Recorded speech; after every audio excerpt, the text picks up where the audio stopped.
Well, it's Mullings Music and Memories. Looking forward to a great discussion once again here on our Monday afternoon show. Yours truly just came from the downtown area of Durham, North Carolina, where I had a chance to go by the Carolina Theater, visit our new executive director over there, also stopped by Measurement Incorporated, a testing company that I work with and everything. And of course, got this fresh new haircut because I was tired of looking like McGruff, because definitely I was having that McGruff thing going on there for a period as well. So got tired of that and decided I would do something about it. So definitely that's going on. And of course, people are paying attention to a number of things happening in the world, whether that's the things going on the border with kids coming across, and of course, a number of other things. And folks have also been paying attention to voting things happening in Georgia, as well as the case of the person involved with the slaying of George Floyd and a number of other things that are going on around in our community. And of course, on a lighter note, folks are paying attention to the NCAA, even though they're doing that in the bubble. We are in the middle of March Madness and all of that. And actually, I know that we had somebody that their team was doing quite well. And a lot of folks were thinking that it might have been because of the power that she had as a nun. But unfortunately, her team then eventually got eliminated. And that was none other than Sister Jean over there, part of the Loyola team and all of that. And I know a lot of folks that are in that community, and I actually went to school at a Jesuit university, were definitely pulling for Loyola, hoping that she would be able to work some magic. She's worked magic other times in terms of getting them further than they were expected to go, but did not have the kind of success that they wanted, because they are not going to make it to the Final Four now that we're down to the Elite Eight, and Loyola is not one of those Elite Eight, unfortunately.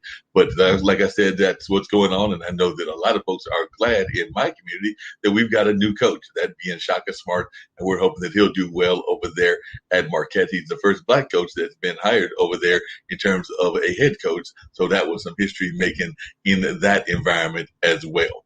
But I'm going to bring on my guest, or one of my guests, for this particular afternoon, that being Margaret O'Connor. And she's actually written a book about some of the misconceptions that people have about the Catholic Church, as well as the role of women in the church as well. So definitely looking forward to hearing from Margaret O'Connor and hearing some of the things that she wished would be known more about and all of that.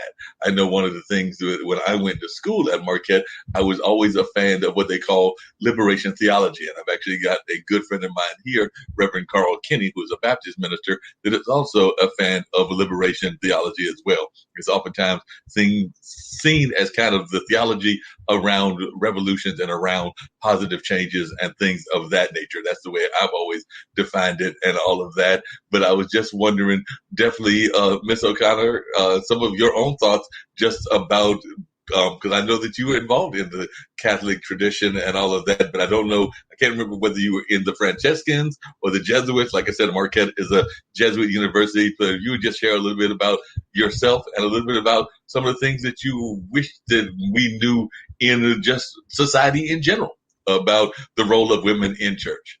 Sure. I'm a Catholic. I grew up in Buffalo, New York. I went to Christ the King Seminary in East Aurora, New York, and I am a former chaplain and now a Eucharistic minister. But from the time when I was little in the 50s, I was told very emphatically that there never were any women priests within our Catholic Church history. So, of course, when you're little and, the authority tells you something, well, that's pretty much it. But, of course, as I went through my years, I always had that thought of hearing at times that there were indeed women priests in our church history. And I went for my pastoral master degree, and, of course, there wasn't a peep. I couldn't find anything. So I kept researching that, and lo and behold, there's many not only Catholic priests, there's Protestant ministers, Catholic religious women sisters that have done all the hard work, that is the actual biblical research. And lo and behold, there indeed are not only women priests within our early Catholic Church history, there are women bishops and there were women deacons. And it's amazing that this particular early part of the Catholic Church history is a history which the Catholic Church will never acknowledge. Well, now it makes sense why, because there's the hidden secret there. But what was I found completely fascinating was in this research that Jesus's mother, Mary, Mother of God, was a woman priest. They called her Mary Priest, but her title was the model for all priesthood in the Catholic Church. And if you look at 2,000 years of Catholic Church history, up until 1927, she retained that title. And this John Wyngaards, who himself was a former Catholic priest, in one of his books, he mentions from approximately AD 300 up to 1927, she had this title. And right away, it hit me, 1927, my mother, my grandmother, obviously they never heard of this, and it's something that it was actually kept a secret up to that period of time. But what really hit me was, as a woman, when I came to the realization that my own church lied to me. Right. And I'll tell you, that wasn't very pleasant. And I'm sure any of the other Catholics out there, it is something very hard to take in. But when you get beyond the awful, hurt of being lied to, for myself, it was my conscience. I thought, what can I do? I'm just one out of millions of Catholics that have no idea of this exciting new information. So I decided to write a book. But Mark, as my research went on, forget about 1927. Go ahead to 1976. The Pope has his own commission. It's called the Pontifical Biblical Commission. Right. And back then, they researched the very topic of woman priest. And they came out and they emphatically said, there is no reason why woman, that is biblically, why woman can't be priest. So what have they done? They have completely sat on that information. And wow. When you sat on that information and haven't used that information at all. Now, one of the things that I mentioned earlier is I'm actually a big fan of Pauline Murray, who is a Episcopalian priest, a woman priest from history and had roots here in North Carolina, in addition to having done some work in New York and other places. And one of the things that she dealt with was she dealt a lot around race issues, but also around orientation issues. And I would definitely consider her, among others, to be kind of an activist minister and things of that nature. So I would love to know your thoughts, because it definitely seems to me that in reading your bio, that you have also been an activist in your own life and everything. So what importance or what role do you think that the church in general, and particularly the Catholic Church, should have in our fields of activism? I know that definitely here in North Carolina, we've got Reverend Barber, who has done a lot of great work using the Christian church to mobilize a lot of the African American community here, but also mobilize people out of the LGBT community, the Hispanic community, and a number of other communities. I would even argue the Asian community and others as well. But I was just wondering some of your thoughts of the role of church in activism. Well, I think it's wonderful, but realistically, if you look at the whole Catholic Church, whether it's here within the U.S. and, of course, going worldwide, these church fathers are basically operating, I call it the Dark Ages, the medieval ages, and we can laugh about it. But our present Pope Francis, when he was still a cardinal back in 2010, he had a book on heaven and earth. And he mentions in there that the woman feminists basically received whatever it was they were going for when women won the right for suffrage. Well, I'm thinking back to 1920, and I'm thinking we have a maid. We don't need any to work on anything. But seriously, if that's the thought of now, he's the head man in the Catholic Church. But if this is the thought of our hierarchy, that it's not even your inequality, for any of the listeners out there, your inequality in our Catholic Church is not even on our church's hierarchy's radar. And I think that says volumes. And we should be open. As women, we are the other half of the church. Right. And I'm not saying that every Catholic or every, sister priest is closed-minded, but there's just so many more that are. But as far as feeding the hungry, helping the poor, the sisters, the religious sisters, are basically the backbone for the Catholic Church in that area, definitely. And when you think of it, where would our church be if it wasn't for the sisters? Because now with the awful current priest shortage, the sisters just do so many things for, the church. And believe it or not, there's actually a canon law that tells the bishops, and it's explicit from Vatican II, if there is a priest shortage, you can name either a deacon or a lay person to run the church. Well, obviously, they never did that. And we basically, the last 10, 15, 20 years ago, we had it was awful. Churches, schools were closing left and right. And I think your listeners maybe are unfamiliar with our early church history, because I'm just one woman. And again, I asked myself, well, wait a minute, how did this ever come to be that women are basically at the bottom end of this, and there's no equality, within our church? Back from the early church fathers, Rome developed a civic law. And John Winsgard said that the Roman Latin-speaking theologians incorporated Roman law, and they basically shaped that law into the Catholic Church law. Well, you have to remember that law itself saw women as basically nothing. They were women were denigrated, and yet you have church speaking theologians incorporating this same law and shaping it into church law. Well, something is wrong right there from the very beginning.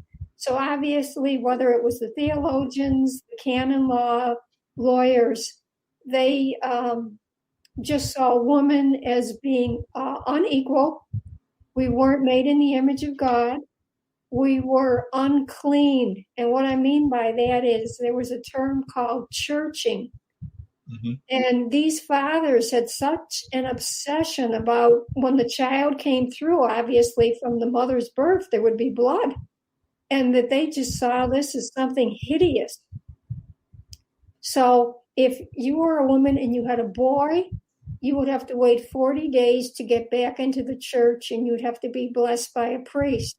But here's the kicker. If you had a girl, the time was doubled. It was 80 days. So they saw women as inferior, as unclean, as sinners. And of course, our very gender cinched the whole thing.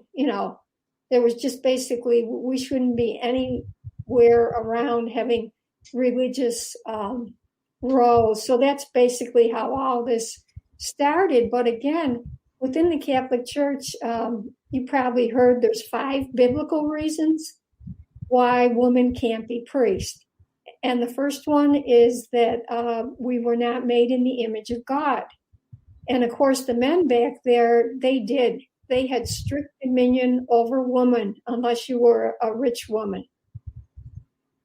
Then you have the idea that women cannot teach in the church, and we've heard this from Paul's gospel, but actually there was a civil law which said oh my God, you can't have women out teaching in public because of their feeble mental intellect and their emotional instability. Then, of course, we move on to the punishment of Eve, that women were believed to carry the sin from that. And this goes again way back into Genesis. And it was strictly cultural prejudice. But lo and behold, the perfect candidates for the priesthood were the men. And of course, the women weren't looked on as perfect because there was that insinuation that they carried sin. Then we all know how Jesus specifically picked the 12 men to represent the 12 tribes of Israel. And again, when they did the research, biblical research, this is cultural prejudice. If Jesus ever would have picked 12 women back then, when you think of ancient Israel, it was purely patristic. Seriously, he would have been chased over some cliff. I really believe he knew it wasn't going to fly at that point. But unfortunately, because he did that, then these religious figures took that to be something not only presently then when he was alive, but into the future, that there never should be women priests. And then the last reason is because Jesus himself was a male, then we have to have only males up during the consecration, during the Eucharistic celebration. But through the new biblical research, all of those 5 facts that I told you, the 5 points, they have all been proven to be cultural prejudice is behind them. So my question for the current hierarchy within my Catholic Church is, why haven't you come out with some type of a pronouncement saying that these facts are not all biblically, something of a biblical nature, but in fact, it's cultural prejudice? Wow. What do you say to folks when they tell you that they see the church and the environment that the church is in almost as a mirror reflection of society? And we do know that this is Women's History Month, and a lot of time women aren't given the kind of due respect they need just in general society, much less in the church society. I'm thinking about like the pay discrepancies I had mentioned earlier about the NCAA and the basketball tournament, and I definitely know that came up during the early part of the tournament, the way that the athletes were treated differently, and definitely that seems to be a worldwide epidemic as well, this kind of unfairness in pay and in equity. And I'm sure that some people would make the argument that you shouldn't expect anything more from the Catholic Church since they're part of a greater global society and they're just doing what the rest of society is doing as well. But I was just wondering your thoughts on that. Well, they sure are, unfortunately. It's everywhere. But seriously, and I say this, and people, will get upset, but these so-called men of God, we talk about a mirror. Let's look at mirroring Jesus's own ministry. Jesus was all about honesty and truth. Are we really seeing that in our church today? Did Jesus denigrate woman as the early church fathers did? And that carried as well from the earliest part of the church through the Middle Ages.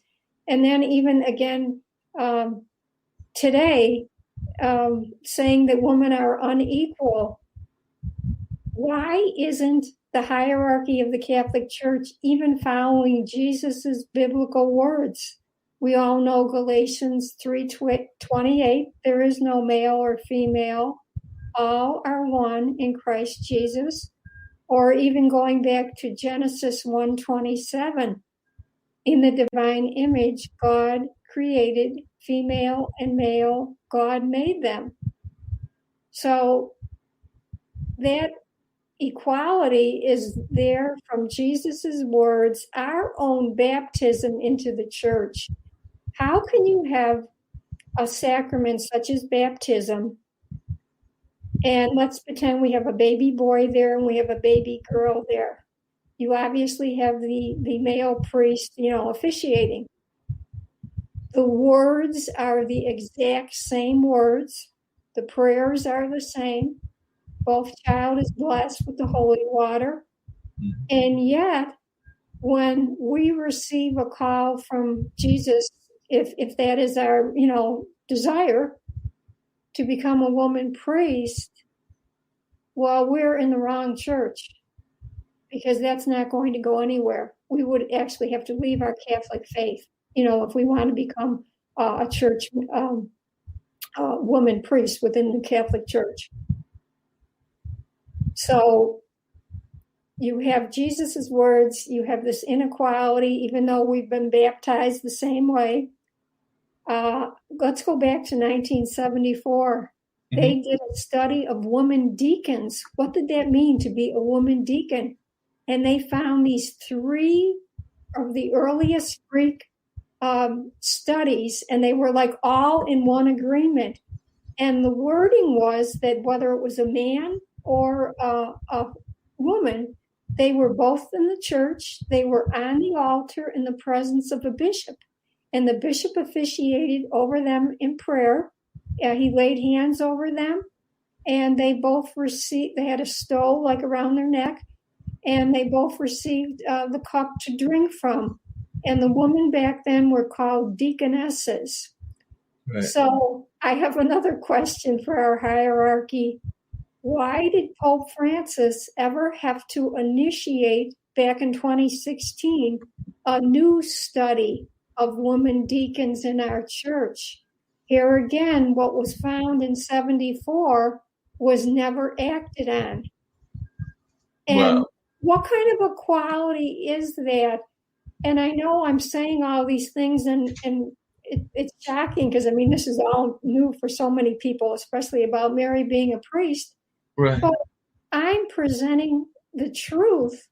And why is it, whether it's me or anyone else, woman out there that's listening to this, is this really the way that we should be treated? Is this the way that Jesus would have treated us? Would he have denigrated our names? Would he really? And one of the things I know that the network has talked about here and everything, and I just wanted your thoughts on this, is there's definitely here in the United States a separation between church and state, but definitely there's also been a rise in mindfulness, meaning kind of this rise of spiritual thinking or people doing meditation and other kinds of things along that line. And I was just wondering, do you think that we need to have more kind of this teachings even within our school system? Because I know that even in the teaching of history, a lot of times we don't even know the great leaders past people like Harriet Tubman of the African American community and Frederick Douglass and of course Martin Luther King and Malcolm X. But I don't know that we know enough, say, about a Pauli Murray or a Sojourner Truth. And I would argue that in their own ways, or even a Harriet Tubman in that sense, they were ministers of their people. So I was just wondering, is this something that you think that we should have more of in the school system, particularly the historical element, maybe not so much the practice element, because that does definitely step over the boundaries of separation of church and state with it being in the school, but definitely on the historical element. Do you think that this is something we need more of in our school system? Because I know a lot of times, even this information you're giving me now isn't stuff that we're thinking about even in our churches or definitely not in our schools. Well, I think, yes, it's American history. It's just as much of American history as, anything else is. And even there's a new in Boston. I think they've been working on a new museum there about the Revolutionary War times. But here in Buffalo, New York, they've discovered there's a Baptist church, and they do conduct tours there. And because I've heard this through like different movies I've seen, like going back where obviously the slaves were trying to get from Buffalo over to Canada. Mm-hmm. So no matter where they were coming from the South, there would be houses where they would have like hidden compartments or, something like that to hide these people in. And it was the same thing here in this Baptist church. So it's pretty exciting. To think that there it is, that part of history, even though, as you say, it's lost, and then if it's not being studied by young children coming up, because let's face it, unless they know the particulars of something, that is going to be hidden. That history will be hidden unless that oral heritage, continues. And I think that would be wonderful because there's even American history, like getting back to the Civil War or whatever. I guess they've changed our curriculum within the schools. It's not like when I went back to school in the 50s, 60s. It seemed more like it was that. Now there's so much that you really don't get into that history. And let's face it, that's our foundation, just as like any of our churches have their foundation and their principles or whatever. This is our history, and yeah, that would be wonderful. Yeah, we definitely need to get more of it taught and everything because we don't have enough of it taught. I would even argue not taught enough in the colleges, including colleges that are based in that kind of faith. Like I said, Marquette's a Jesuit university, and I know there are other universities that are based in other orders as well. So I definitely think that it probably needs to be taught more often and all of that. On your own journey, I know that part of your journeying through this and part of the reason that you got involved in this was kind of your own journey and your own journey dealing with the cancer and also having your sister and everything. So I would love to hear your thoughts about that and how that helped you go into this journey of what you found about your own life and your own thoughts on religion. Yes, I have my twin sister, Pat. We both have a great sense of humor. She really, was very funny that way. But it was one of the most trying times of my life because there I was. I still had my health, and to see someone, she was 44 when she died. To see someone suffer through cancer, it just well, so many people know they've lost, their immediate family or friends. It's something very hard to do, and I would, at times, I would think when I was sitting by her bedside, would I have been able to have that same grace and that same dignity that she had? And she had 3 different types of cancer in her brain. So we basically had to wait 2 weeks at the end for her heart to give out. I mean, because she was like other than the brain cancer, her heart was very healthy. So it was horrendous, but she did set the example, and she just loved life. She lived it to the fullest. And I knew it would be a disservice to her to, not go on with my life. And I ended up with celiac disease. And I was very lucky that I'm here because I was within 5-6 months of being 6 feet under. If you have celiac disease, you just can't eat like wheat, rye, barley, and even oats. If they're not put in a separate field, they can't be contaminated. What happens? The grains hit your small intestine area, and for some reason your body sees them like invaders, and it attacks your intestinal walls. So you can eat food, but nothing is being absorbed. No vitamins are being absorbed. So basically you're starving. And I would tell the doctors what I was eating, and they would look at me and think, oh, you're anorexic. And I had several scripts to go see a psychiatrist. Mm-hmm. And luckily, the last doctor that I saw, a regular doctor, said, we're going to do more testing. And believe it or not, celiac disease just wasn't known about then. And finally, I was diagnosed in 85. Yeah. Because in the medical books, there was maybe 1 or 2 little small paragraphs, and it was basically saying it's a disease of young children. But anyway, I really have a new look on life because I came so close. As I said, I was basically just starving because nothing you're eating is being absorbed. And I remember once I accidentally touched my side near my stomach. It was that painful, So I'm very lucky to be alive, but it makes you not take granted for what you consider you can do every day. Because let's face it, if you don't have your health, you're, and I don't care what disease you have, you don't have that gift of just being able to enjoy everyday life, not being sick every day to your stomach, in my case. So I really cherish my everyday life now. And I know my sister's with me in spirit. I really believe that. And my other loved ones that have preceded, my younger brother, Paul, and my parents. But anyway, this is my mission now, is to get. No, there's a great mission, and one of the things I was going to ask you about that mission was definitely when Dan Brown and a number of other people have come out with books like The Da Vinci Code and a number of other things. People have oftentimes talked about the global power, and of course, definitely it played a role in some of our wars and in colonialism of the Vatican and of the Catholic Church and things of that nature. So I was wondering, is that a concern of yours as well? Because you've definitely been involved in the Catholic Church, but definitely I know a lot of times people think about the Catholic Church and the amount of even kind of influences that it has in the world, definitely more so in the past than maybe now, but it has definitely had some in the past and in the future. But I was just wondering your thoughts.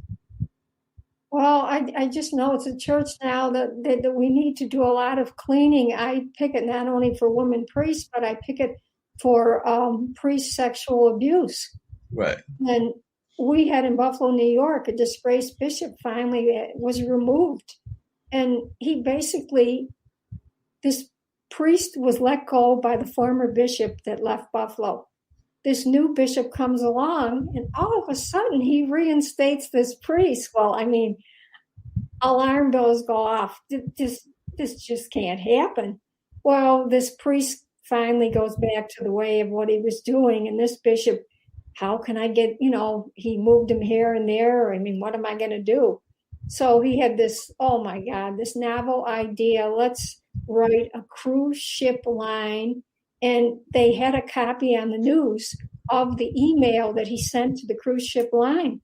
And it was basically glowing details about this priest's moral character.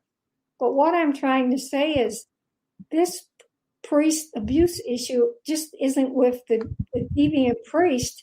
It's with the enabler bishops, the enabler cardinals. And so many in the Catholic Church are just so disgusted if we're out there picketing, and when we do this, we just let our signs talk for us. Right. We're not like, it's not like a regular union picket. You know what I mean? We're not screaming at anybody. And this lady comes out of the church. Who do you think you are? You're the ones that are destroying the church. And she whips open her coat. It was in the middle of winter. I thought, oh my God, she has a gun. She had a cup of water and she started to bless us. And I said, no, ma'am.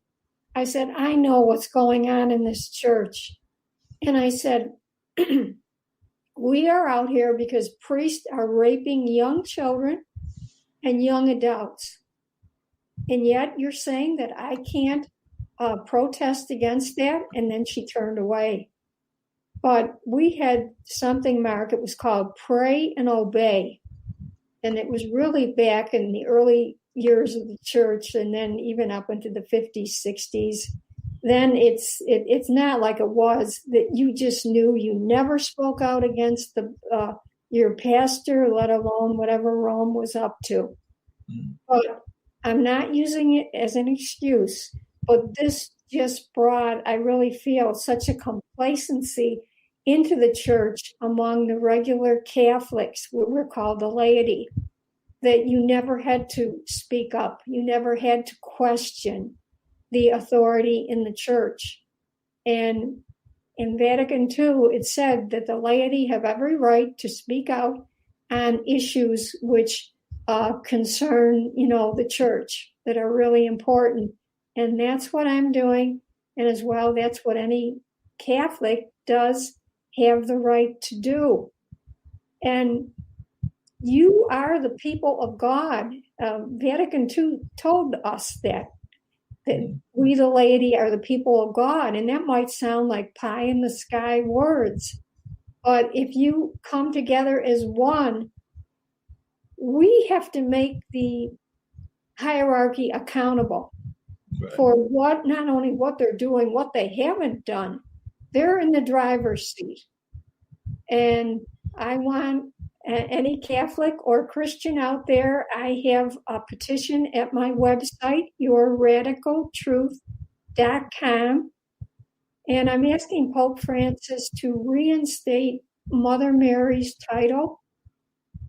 I'm asking also that they look into the issue of any woman's inequality in our church. Right. And, you know, whether you're a Catholic, a Christian, maybe you're some man listening that you don't think your sisters should be treated this way. You don't think your children, girls growing up should be treated this way. If you could just look at it, and, you know, it's up to you. If you want to sign it, that's fine. But it is there because as I do each podcast show, the numbers are growing. And the more signatures, it's like anything, and this is really sad, but let's face it, our Catholic Church is like a huge corporation, and numbers talk. Yeah. Yeah, the numbers definitely talk, and we've seen how, again, the impact a lot of things. We definitely saw how petitions and things like that even impacted what went on in South Africa when the apartheid was going on, and how a lot of that letters of support around ending apartheid is actually what stopped it there in South Africa, and probably the same with the civil rights struggle here as well. But definitely we've seen how the power of mobilizing people can be very important. What do you say to those that make the argument that this is just part of a greater societal problem in the ways that women are treated in general? Because a lot of times people will talk not just about the Catholic Church, but just about pay equity in general, like the fact that a man engineer may make a whole lot more than a woman engineer, and the same with the lawyers and others. So when folks try to get you to see it as a broader picture, do you see it as a broader picture, or do you try to think it as only something that you need to focus just on the Catholic Church, or do you think it plays even into the broader disparity question? Oh, it definitely plays into the broader disparity because it's all across our society. And it's still there. And where are we? We're in 2021. And I mean, it just boggles my mind to think that this is even an issue today. Yeah. But it's there. You know, you don't have to look very far for it. Right there in the church and everything. Because I'm imagining a lot of times people think about the great sacrifices that women make when they become nuns, and also, of course, the sacrifices that men are supposed to make when they become priests and all of that. But what do you do when people tell you that they want to give you that stereotype version of, you know, everybody needs to stay in their own individual places and all of that? I'm not a big believer in that, but I do know that that philosophy is out there. But I was just wondering, when you hear that, what is your response to them? I heard it on the picket line. You belong in the kitchen. I'm holding the sign. I almost dropped it because, I mean, you know, you hear some, I'll be polite, discouraging words. But when he said, you belong in the kitchen. Oh, boy, yes. But now that we know that Mary, Mother of God, was a woman priest, we as women know that we have every right to be a Catholic priest. We know it from the commission that they found that there were women deacons. We know it from the 76th Pope's Commission. Woman can be priest. We know it from Jesus's words. Oh, and as well in Vatican II, there was a constitution on the Catholic Church in the modern world, Gaudium et Spes, and specifically Article 29 had wording. They wanted to eliminate all types of discrimination, whether it be sexual, racial, whatever. Well, hello. Obviously, that didn't fly otherwise. So when you have like all these converging avenues of not only new biblical research to dismiss the 5 previously statements of being biblically why women can't be priests, which were cultural prejudice, but now you have the church's own commissions, own findings. I am speechless because it's awful. To me, it's a deliberate cover up. Well, And we just can't stay quiet anymore. And we're not certainly doing anything wrong. If you're a woman, what better model than having Mary, Mother of God, as a role model? Before there was Mary Magdalene as an apostle, but of course we knew Mary then not as a priest. So this is just such wonderful information, and there will it's be a lot like of great information. And the other thing I was curious about is I know that one of the churches that one of the places I've worked at is an African American Cultural Arts Center. And like so many things during COVID, it's been gone into the virtual space and not being used as much as it used to be used and all of that. And is kind of like in that state of not quite total close down, but definitely has been for the most part shut down and all. But we did have a couple of churches that met there. One of them was a Presbyterian church. And I remember one of the most powerful sermons that I heard was actually a sermon around the women in the Bible and how a lot of times we don't pay enough attention to them. Of course, we all know the story of Eve.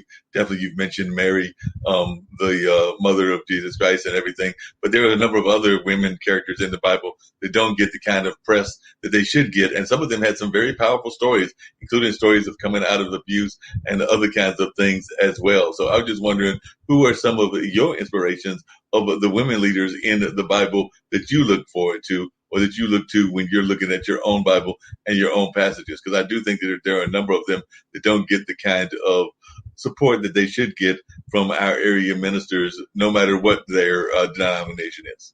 right. And there's so many new names that if I said who was Lita, who was Kale, who was Martia, these were woman priests back from the 4th to the 6th century. And you might be wondering, well, how do they know there were women priests? If it's not like these names obviously aren't in our current lectionary. They did the biblical research, did a study of like archaeology, the scientific study into monuments and inscriptions. And then as well, they also looked into like diagrams. And of course, there was the old papyrus writings. They've done research on them, and they even checked out the coins they had back then that, when you get like all these disparate elements and you put them together, you get a new story. And as far as the bishops went, being Irish, there was Bridget of Ireland. She was a bishop. And then there was Theodora Episcopa. And then there was another lady from Italy. And when we speak of apostles, remember we just talked about Mary Magdalene. This was a dynamic piece of information that I found out. There was a lady researcher, Ida Ramming, and she found out that there was a concept of apostleship. We've all heard the only one story of Jesus specifically picking the 12 male apostles. But what this concept of apostleship meant was who could be an apostle? In the earliest times, anyone who was divinely and officially sent out, either by their community or by the risen one himself. So then when you take the new biblical research and you hear a name like Nino, which of course doesn't make any sense to us, but she was an apostle. And then there was Susanna, and then there was the Samaritan woman, and there was Mary, and some other names, which of course are not at all common because we've never heard them before. Really, within our Catholic Church, we have to start like a new course, like seriously, Woman 101. And within our lectionary, we have to bring back the remaining pieces of information that we do have specifically on women and their roles. And Gary Macy had a book, The Hidden History of Women in the Catholic Church. And he, in so many words, said it was awful how any mention of like woman priest, it was seen as like delusion. And it's remarkable when you think of it that there are still these really important pieces that were found that can substantiate the truth of woman. And basically, all you have to do is when you're looking through the biblical research, there was a Pope, Gelasius, 496, and he was really upset with his bishops for allowing women to be up on the altar, to be giving out communion. And the way he said it in so many words, like that these women are imputed to be doing roles only ascribed to the males. Yeah. So in that sense, it's like a proof that this really happened, because why would this bishop ever have to write letters, or the Pope ever have to write letters to his bishops, about women performing like religious positions? And it was the same thing with canon lawyers. They were saying they got to a point in the 13th century that they believed the woman never had religious positions. Yet the Council of Chalcedon believed contrary. And another whole issue is woman's ordination. Okay, Gary Macy was very specific, and he said there were rights for women's ordination. There were canonical rights for women's ordination. Then he gave the same wording for men. So no matter if it was male or female, they definitely were ordained. And even the popes had a listing of religious organizations. And there were like men's and there were women's. The biggest problem now is coming into question is ordination used to be the ordination of a candidate that was picked by a community. And this would be like a celebration for them because they were moving into a new, religious role as like a priest within a community. But then what happened was the very term ordination was changed. And now that incorporated a special status and a special power of being on the altar and changing like the body and blood, the wine and the bread into the body of Jesus Christ. But back in the 5th century in Chalcedon, believe it or not, any ordination would have been considered null and void if the bishop would ever get involved. It had to be a specific community choosing a specific candidate. And I was thinking with the shortage of priests, if we could only bring back that way of doing it. And to me, that would be so personable because it would be a specific community choosing, a specific candidate. But I found that very interesting that the bishop couldn't, at that time anyway, get involved. And that's why it's so sad in a way. But of course, anything grows from being something small and intimate. And then, of course, as the size of the church grows. But basically, the hierarchy took over and, just changed it into this male priesthood. Yeah, it's like a male fraternity now and everything. What do you think that women ministers and just women in general can do to make the change that you would like to see done? One, of acknowledging all of this great history, and I do acknowledge there's stuff that should have been taught many years ago and definitely should be acknowledged on a regular basis, but also getting more women into the priesthood, because a lot of times, a lot of churches, not just the Catholic Church, but a number of churches fight against that, feeling that for whatever reasons that women have no place in that. But I definitely feel that actually when I look at something I'm a big fan of, which is kind of the mindfulness movement and spirituality, it is oftentimes women led. But I'm just wondering what your thoughts are about ways that we can get more women involved in the priesthood? And is there any churches or models of churches, maybe outside of the Catholic Church, that you kind of see as a good model for what you wish the Catholic Church was in the terms of the way they respect or honor their women religious leaders? The Episcopal Church is very close to the Catholic Church, so that would be like a perfect model. But believe it or not, there's different Catholic groups. There's like Call to Action Future Church, Women's Ordination Conference, Roman Catholic Woman Priest. These are all groups, Mark, that any Catholic can belong to. And all these groups are in a way trying to, bring up this issue of women's ordination. But it's basically, it's going nowhere. But I find fascinating the one group that I mentioned, Woman Catholic Priest. Back in 2002, on the Danube River, there was a Catholic bishop. Now, this had to be so secretive because if the word ever got out that he ordained Catholic women that wanted to be priests and as well that wanted to be bishops, well, obviously, he would be removed from the Catholic Church like they removed Father Rory Bourgeois. Because he openly spoke out for women's ordination.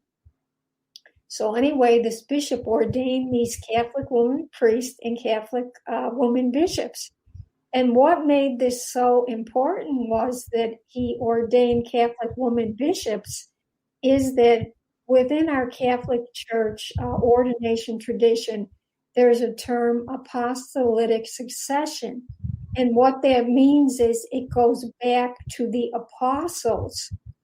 So now that there were Catholic women and they've been officially ordinated by a bona fide Catholic bishop, these Catholic bishops have the power, these women bishops have the power to ordinate more either Catholic women priests or Catholic women bishops. So they're not in Buffalo yet. They can come up this way, but they're in other parts of the country.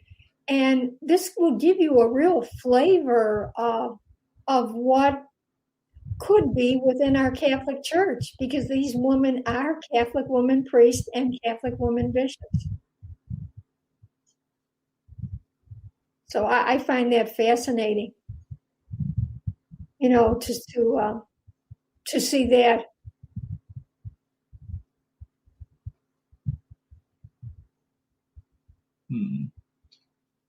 Yeah, that's just fascinating. And one of the things that I was kind of curious about in that regards is there's a lot of that information that you're given that I'm sure folks are fascinated by. And one of the things with your book is how can folks get the book and where's the best way that they can reach you to learn more about this information that you're providing us?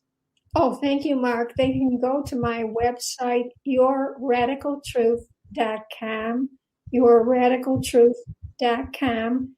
And my book is up on Amazon. Yeah, definitely. And I'm glad that folks can learn more about that and everything. You've alluded to a lot of them, but in addition to some of the people you've mentioned, what are some of the things that have shocked you the most about what you've researched in your book and how you came about the research and even the reaction to the book? You've mentioned definitely a couple of the people that had those kind of radical reactions against the book, but I was just wondering what some of the other things that you have been approached by that shocked you, both in the sense of people's vitriol kind of responses to it, either positive or negative. Well, I had older woman that I knew that was in her 80s, and for years I knew her from my Catholic church. So of course everything has been shut down. So a year ago, I mailed her my book as a Christmas gift. Well, all of a sudden, I received this phone call. Peggy, what is this? Why did you send me this book? And I thought, oh my God. So I thought maybe she was offended by the title. And I said, the word scandal can mean omission. And my purpose of using scandal is meaning the Catholic Church is omitting, hasn't told us the truth, that Mary was a woman priest. Well, she just was so offended. And then I felt bad because I mean, I wouldn't personally do that, but for some reason, I don't know if it was too hard for her to realize, which you would have to realize that the church has lied to you, you know, that this is really the truth. And so I don't know about that. And then there's been some neighbors that I'll get the cold shoulder. It's just, I don't understand why people are afraid. I know change, they don't like to hear that 6-letter word change, but that's one of the big things the Catholic Church is saying, contending. We can't have woman priests because this would be starting a new tradition. No, it was the early Catholic Church fathers which stopped that tradition, and they were pretty crafty. They started this new church law, canon law, of course, which wasn't even around when Jesus was still living. And the caveat was that any religious woman, that whether they were a priest, deacon, whatever, they were no longer now allowed to be on the church altar. So what a way to very effectively and finally end any woman's religious positions. Well, and what do you say to those that are looking at the Catholic Church and thinking about all of its horrors that it's been going through? You actually alluded to it earlier with kind of those scandals and everything, and just thinking that this will be another scandal and that it could be the end of the Catholic Church. So I know that there are probably some people that are telling you that they've already had a hard enough time getting through the scandal with the sex abuse and some other things that have come out of the Catholic Church with the priest and everything. And then they may be coming to you arguing that this could be like another nail in what would amount to the Catholic Church's coffin and all of that. And like I said, that's not something that I would believe, but I can see where people would come at you with that kind of approach. So I was just wondering, have you heard that approach, and how have you responded to it? Yeah, some people have had that thought, and I just let them know that I'm presenting the truth. And would Jesus be proud of this church? Would Jesus be running a church where the hierarchy have committed just abominable moral acts, where they have completely lied for centuries? They've lied. It's a cover-up. There's deceit involved. Would Jesus act this way? Would Jesus have denigrated women? And what I'm doing, or any other woman's doing in reform, first of all, we're bringing back a history that was there, a tradition in our church of women religious positions. And then as well, we're clearing out all this awful, deplorable behavior. And we're really bringing the church back to what it should be. And then from there, I'm just saying, oh, we're going to do this, we're going to do that. But if all the Catholics listening would come together from that perspective, this could be changed immediately. So if you are afraid to go out and picket, or you don't want to write letters, if you could please sign my petition. Oh, yeah, it definitely sounds like that's a great idea and everything. We're going to move and pivot to another discussion and everything. But this has definitely been very enlightening and very much of a great discussion. And definitely want you to stick around if you would like to and everything, because we're going to bring in some folks that are doing some work, some amazing work around disability rights and all of that and everything. But one of the things I always try to get all of my guests to do is definitely share their thoughts about positivity and the words of encouragement that they would like to leave our audience as well. And then I would also love to hear from you, before bringing our folks in from disability, your thoughts about how the church can be used in a positive light in terms of dealing with issues, whether that's dealing with issues like, I know that here we've got Black Lives Matter, we've also dealing with immigration, and of course there are a number of things that are going on with our folks of different abilities. So as a leader within your own church community and everything, what are some of the ways that you think that our religious leaders should be involved in these fights and everything? Well, it has to start from the top up. It can't just be the sisters. They are out. Boy, do they know what society is and what the hardships are. They are out there toiling every day. They're the real ministers within the church. And it's time that our Catholic Church, even when this happened with Black Lives Matter, where was the Catholic Church? Where were the bishops? Where was this immediacy to come out with some type of a statement? It seemed like it took forever. And this is what real ministry is. This is concern and care for other individuals, within our lifetime. And they don't have to be Catholic. Let's face it, I'm Catholic because my parents were Catholic. Whatever your faith is, that is because, and there's just such a divide. And if the church could only get out of its way.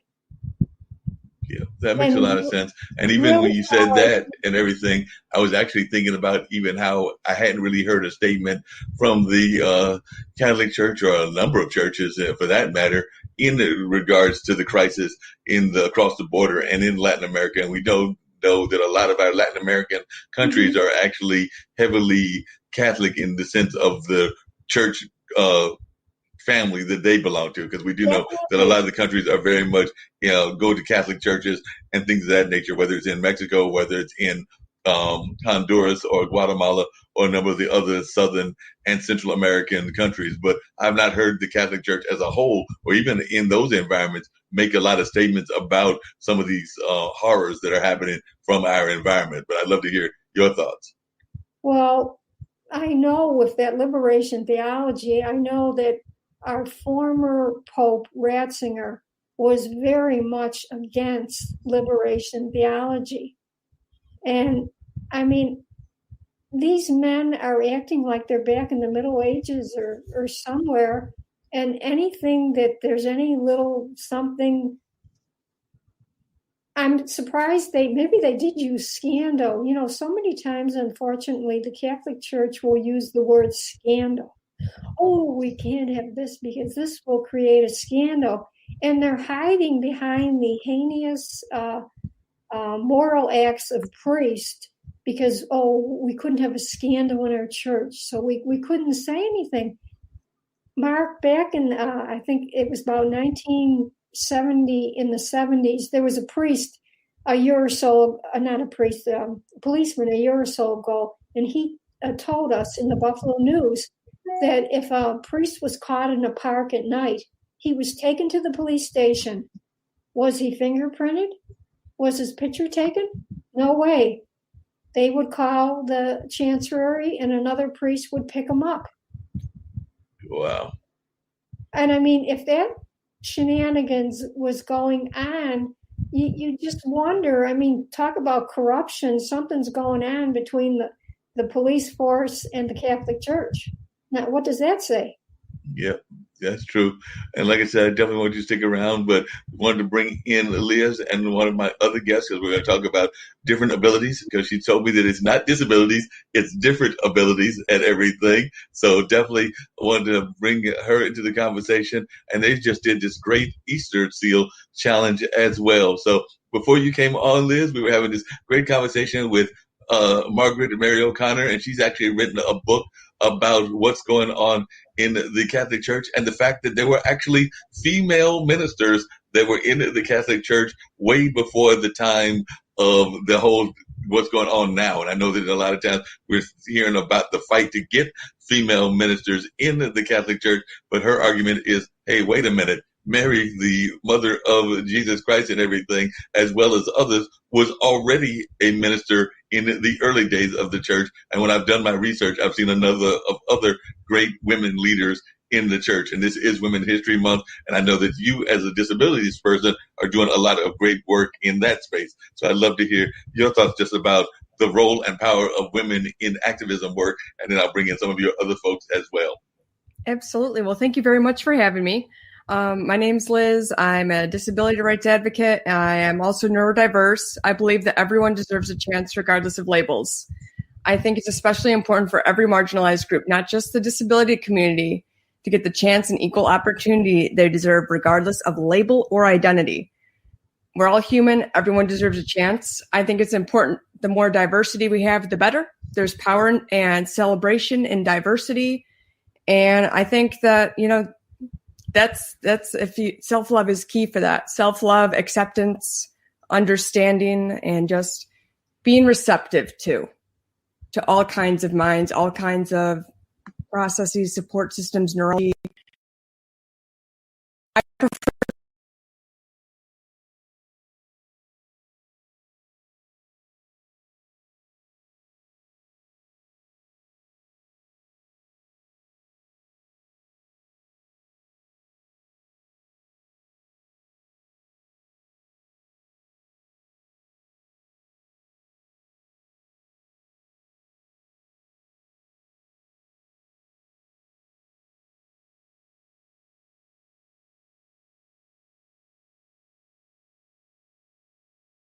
That makes in crime touch with and everything as well, and share a little bit about what y'all are doing and all of that. Before y'all came on, and I definitely knew it was going to be a two-part segment, but I wanted Margaret to stick around as much as she can as well. But definitely, we were talking to Margaret about kind of the role of women within the Catholic Church, but also the role of women in religion in general. And she's done this great book where she just wrote, finding that there were a number of great women leaders that weren't even recognized within the Catholic Church in its early days and all of that. So she's written this book basically calling that a true, and I would agree with her that that was a scandal and everything, that they weren't getting that kind of acknowledgement. So definitely I'd love for folks to meet and learn about you, Anna, and also your thoughts about disability and your thoughts about being a activist, and I would argue a woman activist.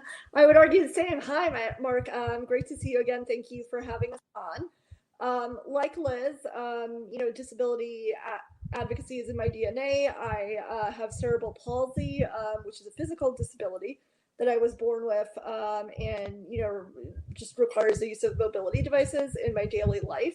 I've also been very much involved specifically within the intersection of disability and media. I worked in the entertainment industry and in the news media for a bit, and most recently have started making my own content as a producer and director and writer, working to create content that really positively showcases people with disabilities and helps dispel some of these stereotypes that are out there. And so the reason that you and I have been chatting more recently is because right now it's a very exciting week for the disability community. We're in the Easter Seals Disability Film Challenge, which is a film competition. They have generated 93 entries from all around the U.S., as well as far away as Ireland and India. And what that is, it's a filmmaking competition.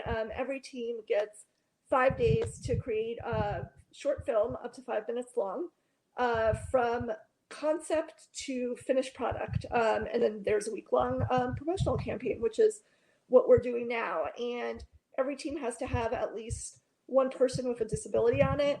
Ours is much more than that. We have 10 actors, 7 of them, so 70% are disabled in one way or another. And then behind the scenes, our production team, 100% people with disabilities. So myself and Liz, as well as our other co-producer, JD. Yeah. And y'all are doing some great work with that and everything. I'm actually going to do a little bit of adjusting by getting my headsets and everything. So y'all might see me disappear. But in the meantime, I want to bring Sasha on. I think I pronounced that right and everything. And she can tell a little bit about herself while I do a little bit of grabbing of the headset so I can hear everybody clearer and all of that. But definitely, Sasha, share a little bit about yourself and everything. Oh, there was Sasha. She almost was there. Sasha, share a little bit about yourself and everything. And then I'm going to go grab my headsets, which are actually right behind me. So they're not that far away. So it'll only take about a minute or two. But definitely share a little bit about yourself and your role in this production as well. Thank you for having me. My name is Sashi, and I have a physical disability that I was born with. It's called osteogenesis imperfecta. Basically, it means I have brittle bones. and I'm a wheelchair user. And I've been interested in acting, and then been interested in disability rights. So these two kind of fit together with joining Anna and doing this film with her. And I play Divya in the film, and it's been fun. It's like, it's been fun collaborating and meeting with creative minds. So I've been enjoying it. Yeah, and Shashi did some really great work and had some really funny scenes in the film. So I encourage everyone to watch it. It's actually available on YouTube, Facebook, and Instagram on the Easter Seals Disability Film Challenge official channels. And you can get to it. The easiest way to get to the YouTube is bit.ly, so bit.ly/social fitness movie. And that's the name of the film. It's called Social Fitness. Cool. Well, I'm going to bring Anita into the conversation as well, and hopefully she can tell us a little bit about their role as well. So, Anita, I'm sure that you would love to share a little bit about what you've got going on and about your role within this great Easter Seal Challenge as well. I certainly do. I'm so glad to be here. Thanks so much for including me. My name is Anita Hollander, she, her, hers, and I'm the national chair of SAG-AFTRA Performers with Disabilities Committee. So I've been at this activism thing for performers with disabilities for a very long time, and as well as Dramatists Guild and Writers Guild and all the other guilds, but sort of pushing the inclusion thing and diversity thing. But also what I make my living at is acting and music. I'm at my piano, I write music, and I do write my own shows and perform them all over the world and stuff like that. And I'm an amputee. I have one leg. And I think that's all the questions that you asked, all you wanted to know, right? Yeah, that was it. That was the question I asked. And like I said, I'm going to bring the others in as well. But before I get to that, I was wanting to hear from everybody, including Ms. O'Connor and everything, how you've been doing in this whole COVID period, and also how you've been even involved in your various forms of activism, because I think all of you are involved in the form of activism in one form or another during this time when it's so hard and so many people are having to do things from home and doing it in that pivot environment, as one of my guests on an earlier show today was calling it and everything. So I guess I'll start with you, Ms. O'Connor, but then I'd love to hear from everybody else as to how y'all are even coping in this COVID age. And I want to say that that's part of what the film is about, is how folks are dealing with that as well. But I'd love to hear your thoughts. Well, luckily, 2 weeks ago, I got my first flu shot, first COVID shot.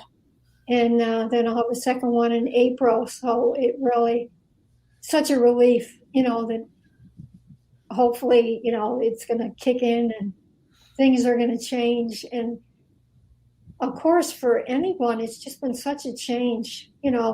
Again, you take for granted what you have. And this, of course, was something no one could really see coming.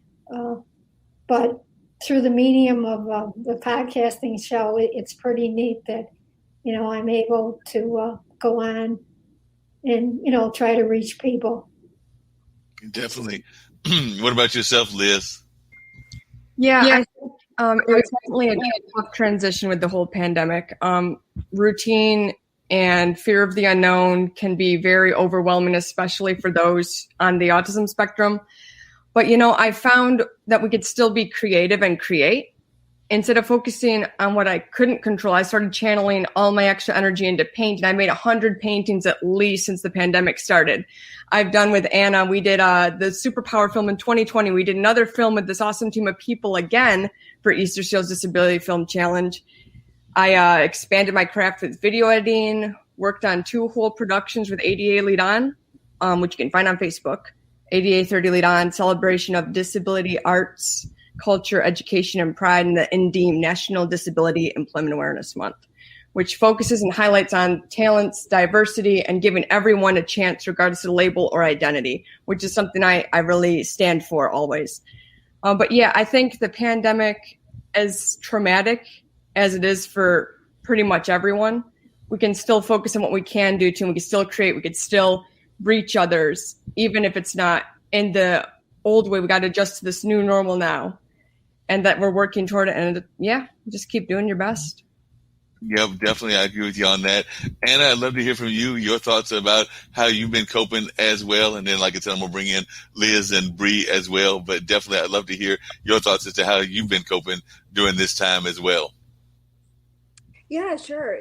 So, there were definitely the challenges. I live in New York City, and we were hit first and hardest when this all began in the United States. So it, definitely very fortunate that, I've been working this whole time, and, everyone, I've been healthy, my family's been healthy, knock on wood, and just feel, a deep gratitude that, I have not suffered as much as others have out there, in the community, particularly in my community and the disability community. And, especially people with disabilities of color have suffered even more. So, I consider myself fortunate, yes, there were, challenging times and, sad times, and not being able to leave the house for months on end just because, I'm high risk, was not easy. But, like Liz said, there are all these silver linings, and there have been actually things I've been able to do during the pandemic that I wouldn't otherwise have been able to do, doors that have opened. Like, I had the time to do these disability film challenges, even though I work full-time otherwise. And work, for this particular film, what was particularly exciting was collaborating with people from all over the country. So Anita and I are actually in the same building. We're neighbors. But, Liz is in Rochester, and had it not been for this situation, we probably wouldn't be collaborating. And, I'm just so thankful for this opportunity to work with her. We have people on our team from Florida, from Los Angeles, who, Liz, Simon's, who you'll meet in a minute, from Massachusetts, from New Jersey, from all over. And we would not have been able to do this without, this happening, and just such a wonderful, wonderful team, one of the best teams I've worked with in any capacity. And I would say, the other thing too is just like connecting with people, in the industry in Los Angeles through Clubhouse. Normally, I'd have to fly all the way out there to go to their events, but, through these apps, we're able to get together and join and have dialogues on a regular basis. Another thing I've started is, just to keep up with my French language skills, a practice group. And I, every week, get together via Zoom with people from Kenya and Colombia, the country, and China. And it's just been so incredible to do things like that I wouldn't otherwise have thought to do or been able to do. Yeah, I'm going to bring Liz in and also Bree, but I'm going to start with Liz and everything. But one of the things I remember from our last conversation, and actually plays into Margaret being on and being my first guest before y'all came on, and I didn't know that y'all were going to come on around 5, so I had an hour to talk to Margaret and everything, was the fact that I remember, and this actually comes from something that Liz said earlier, one of the groups that we felt was not doing enough in some cases in terms of disability support was our church environments. And that can be of all denominations as well as all religions, because sometimes they didn't always do a good job of access and access points in some of the churches. I do remember us having that conversation, Liz and Anna, last time, but I was just wondering your thoughts about that, Miss O'Connor, because definitely as a person that's been involved in the Catholic Church, do you think that that's something that the church has done a good enough job of making sure that the people with disabilities have access to even hearing the sermon, much less being what the sermon message might be to them? Oh, I think it's an area which could be improved on. It was only 2 years ago that they finally they built a ramp in our church, so that if we have a new addition on the senior center there, and so that people could access out of that office like down into the church. It's like anything. It takes so much time. Yeah, definitely. There's not the immediacy there. Gotcha. What are your thoughts about that? Because I do remember, Liz, I think it was you that mentioned it last time, that you felt that it could be done a greater job of that. It was either you or Anne. I can't remember which one. I could go back into my archives and remember that conversation. But off the top of my head, I remember it was one of you two that talked about what you wished that more of our institutions would do, not just churches, but schools and a number of other ones as well. I don't remember that part, but I do definitely think we have a lot more work to do in making the world more accessible for everyone.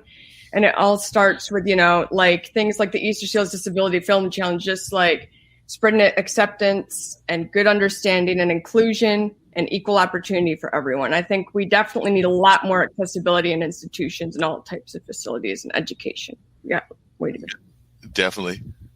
Yeah, and I think one of the things that I wanted to portray in this film, and really, one of the things that is kind of unique about this film is that you have a bunch of people with disabilities, but it never talks about anyone's disability.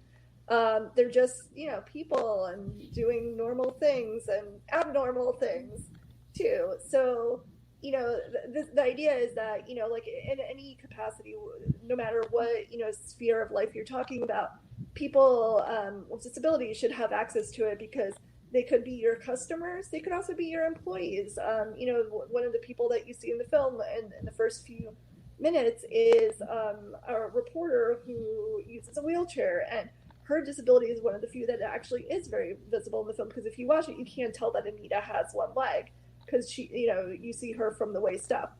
And it doesn't even enter your sphere of thought of like, should this person be doing this job? And then you see a reporter in a wheelchair, and she's very good at her job. And all of these people are, like when we show them like in a certain professional capacity, like they're just there because they're good at their job. So any kind of barriers need to be removed. And it's part of there's a whole debate in Hollywood about authentic casting, because what tends to happen, the very few roles that are written as being disabled characters, it's about 5% for all of network television. Only about 2% of those are played by actors who actually have disabilities. So that's 0.1% of anyone that you see on TV is actually like a real person with a disability playing a character with a disability. And even then, it's like, you have a 50-50 shot of, is that an accurate portrayal or not? Is that a positive portrayal or not? Yeah, I definitely agree with you, because actually I just recently, I'm bringing Liz in, and I do want to hear from Liz as well.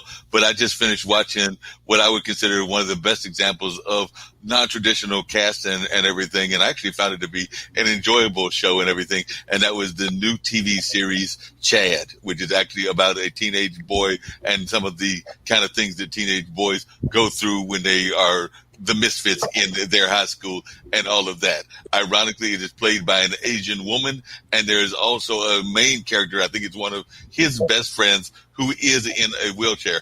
And I had actually gotten the email from y'all about this whole movie and everything, and that was one of the questions that then went through my head. I was wondering, well, y'all have done some very non-traditional casting in the sense of you have an Asian American female playing a Muslim male teenager, and you also have this person in a wheelchair. And because of y'all's press release, in my mind started going, I wonder if they actually have something that they need to be in a wheelchair for, or the disability that would cause them to be in a wheelchair, or is this just a regular two-legged person that does not have any sort of different ability that is sitting there playing somebody that is quote unquote handicapped and everything. So I did start thinking about that when I was watching that, based on the press releases and stuff that I had gotten from y'all. And I started going, y'all have done one great job of non-traditional casting, but I'm not sure about the rest of it. Cause like I said, y'all definitely, she is playing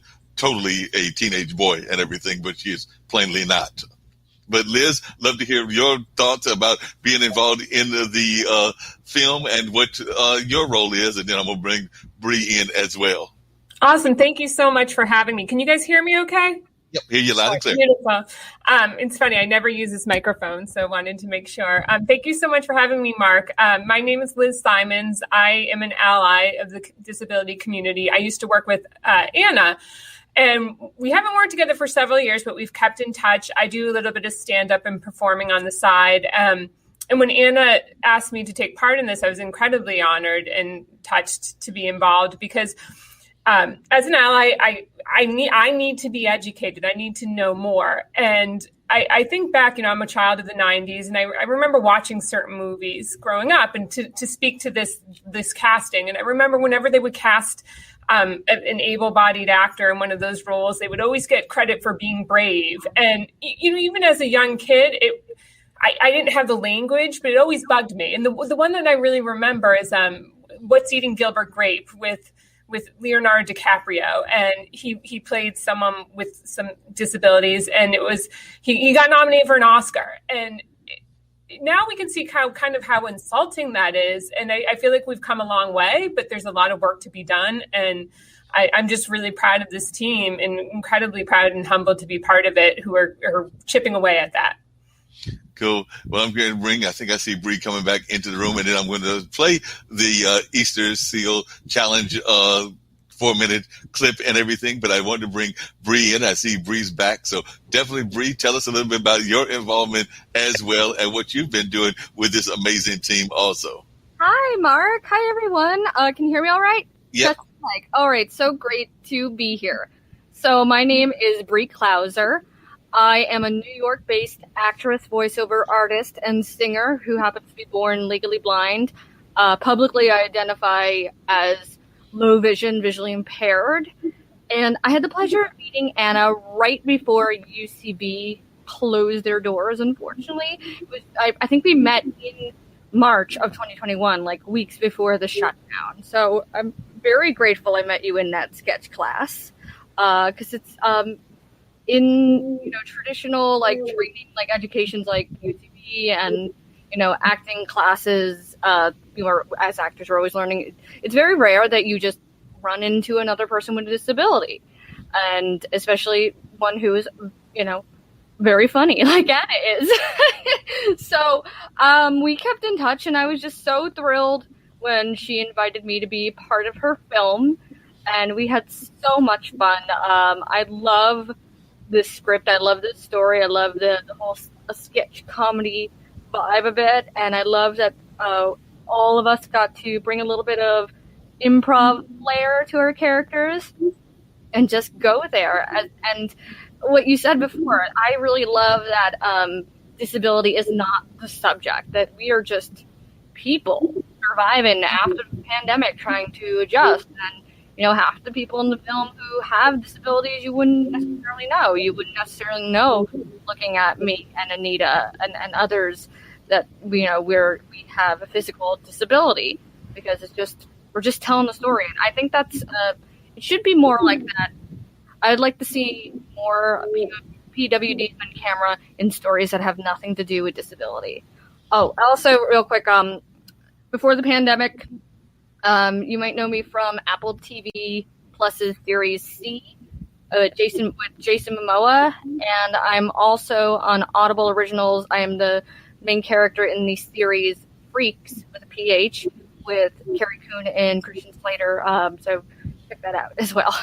Okay, definitely, and definitely want to check out all the great work that you're doing as well on a lot of different platforms and everything. I would love to hear, and then I'm going to bring up the clip and everything, but this clip is definitely an example of art being used as a tool of activism and all of that. So I would love to hear your thoughts, and this is for everybody on the panel, as to the role of arts in activism, because I sometimes feel that we don't give arts enough role or enough of its place in that. But definitely I can even think of great songs like Strange Fruits, which was about the lynchings, that definitely was a tool of activism and definitely a way that people even dealt with that very tough issue and everything. But I'd love to hear y'all's thoughts about using arts as a form of activism.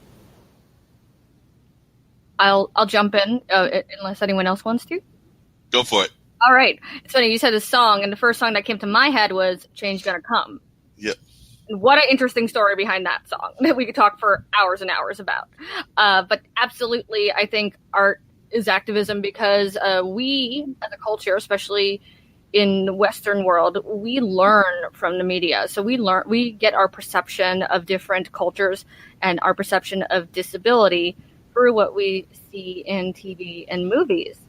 So if we don't see ourselves on screen, or if we keep seeing our community constantly being misrepresented or marginalized or stereotyped, then that's how everyone else is going to see us. And in this film, I think it definitely achieves that a level of activism, because we are there are no victims. There are no dead bodies. There are no typical disabled roles that we see. These are all just funny characters, and it's groundbreaking in the fact that it shows people who happen to have disabilities just being real people, and that is a level of representation. I think that's the next step we need to get to. No, I definitely. Sorry. Yeah, go ahead. Go ahead and add what you wanted to add as well. I would just add to that for years, every time I've done a role in a show that is not written as a person with a disability, I've been educating people.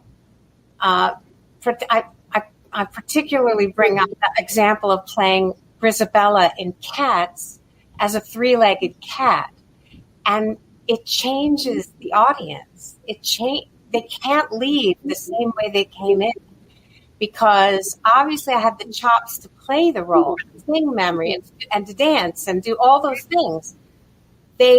But they saw something in action that they had not seen before, and it changes their whole perspective. So every time we do something in art like this, we are actually delivering education, and education is what changes things. As far as I'm concerned, when we fight against something and bang against a brick wall, it's not as effective as when we actually do something that entertains and changes your mind and entertains you. You know, you're enjoying it and your mind is changed. So I feel like that's an education thing that the arts provides, not in a boring way.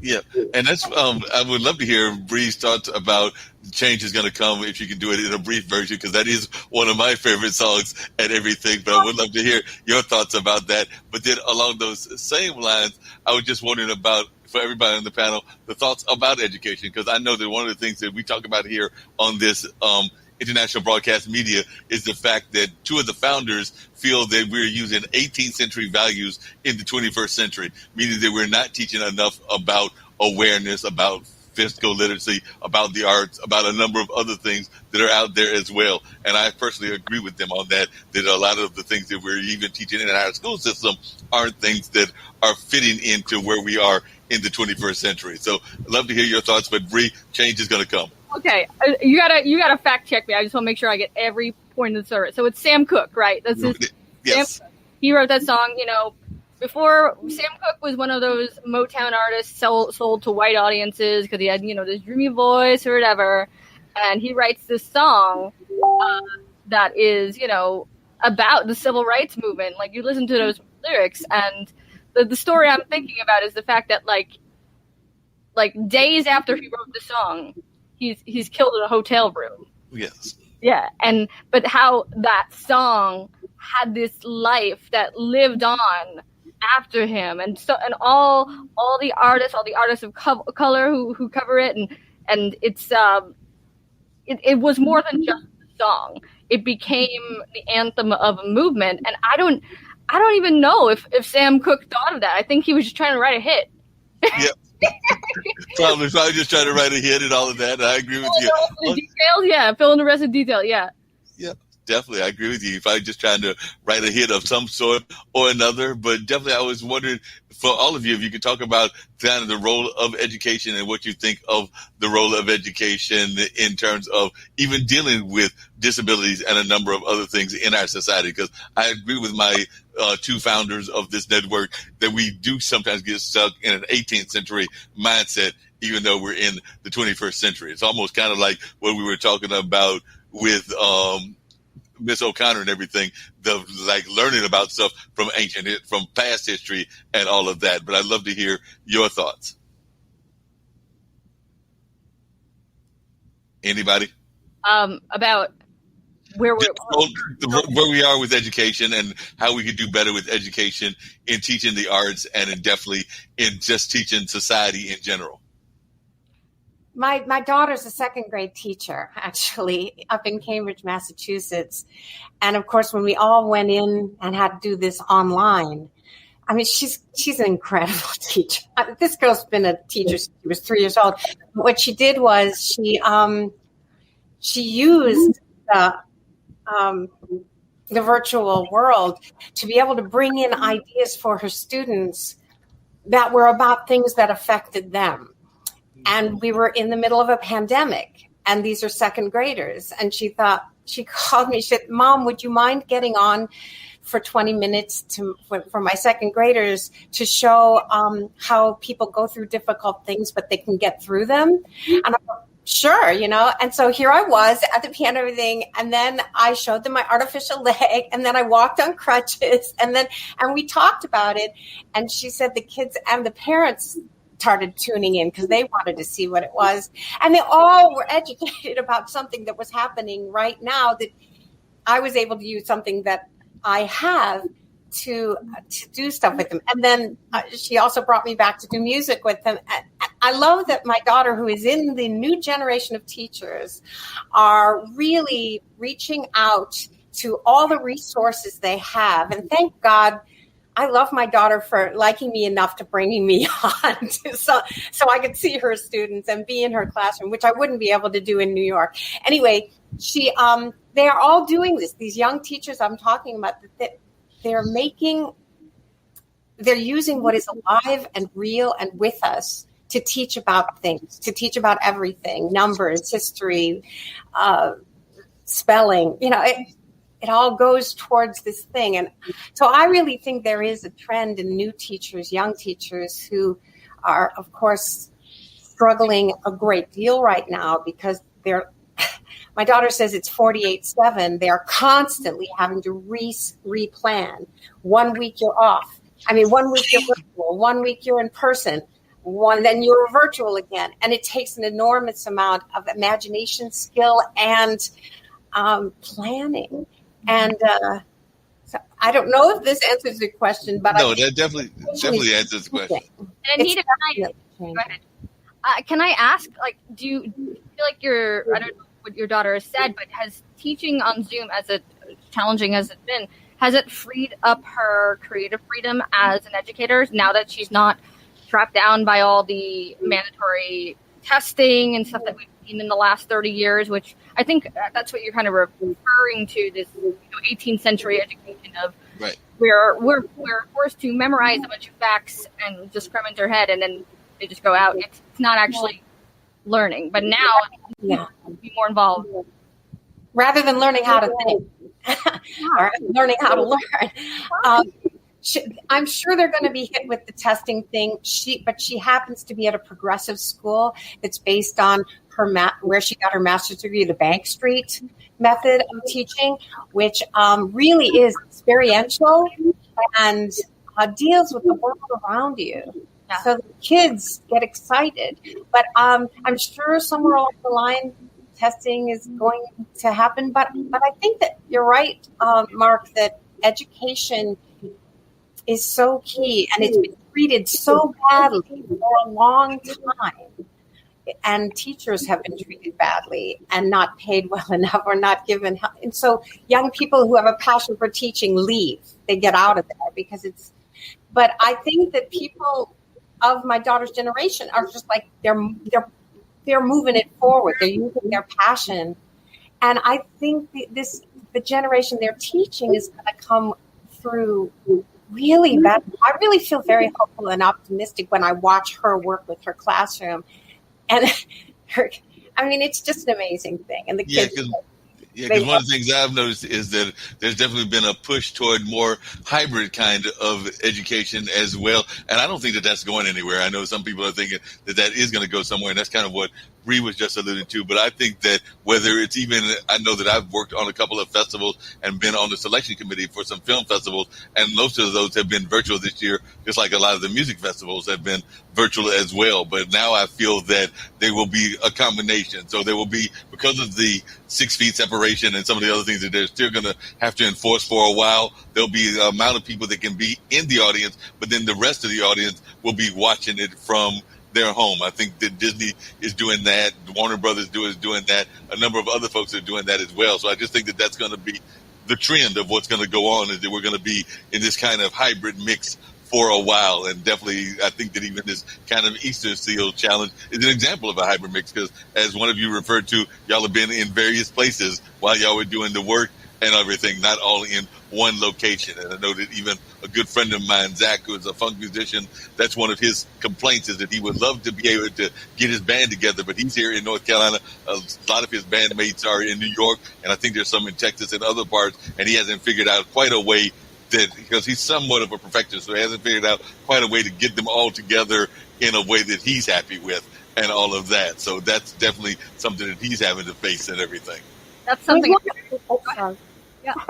There's one other thing. Roundabout Theater here in New York is having a festival called Reverb Festival, and they are the education department of the theater, of Roundabout Theater, which is a Broadway house. It shows Broadway shows and gets Tony Awards and everything. But they have a department that's educational, and what they're doing is this festival of 5-minute plays written by people with disabilities, playwrights, writers with disabilities, and with using actors with disabilities, and it's all virtual online, and that's going to be on April 8th. And I got to tell you that if you put education and arts together, just like what you said, Mark, it's a big deal. It's a big deal. Yeah. It's going to show so much in such a short time. No, I definitely agree with you. Did you have something you wanted to add, Brian? And I'm going to show the 4-minute clip and everything, and then we'll get back into discussion. Y'all, some of y'all, not Anna and Liz, they always know how to talk and have great ideas for me and everything. But I've got to bring out some of the other guests as well, because I know some of them are being a little bit too quiet. Yes, I'm talking about you, Liz. I just wanted to respond to what you were saying about your friend, Mark, and yes, a lot of industries have been hit really hard. I know the entertainment industry, but I think I really worry about the music industry as someone who spent many years as a singer-songwriter and playing out, and it was already, live music has already become kind of a fleeting thing, and now I really worry about how that experience is going to come back. And so I feel for those musicians who were making their living for this, playing live music. I worry about them, and my own sibling is one of them, and it's been a really tough time for them as well. Yeah, I definitely agree with you on that. I'm going to, like I said, bring up the video, and hopefully we'll get it to cooperate. As Anna and Liz know, sometimes it works magic when I hit the share button. Sometimes it doesn't. So we're going to see if the share button will work, and I can pull this off the way that it's supposed to go and all of that. Well, at least we got the round circle going, so that's a good sign. Yes, sir.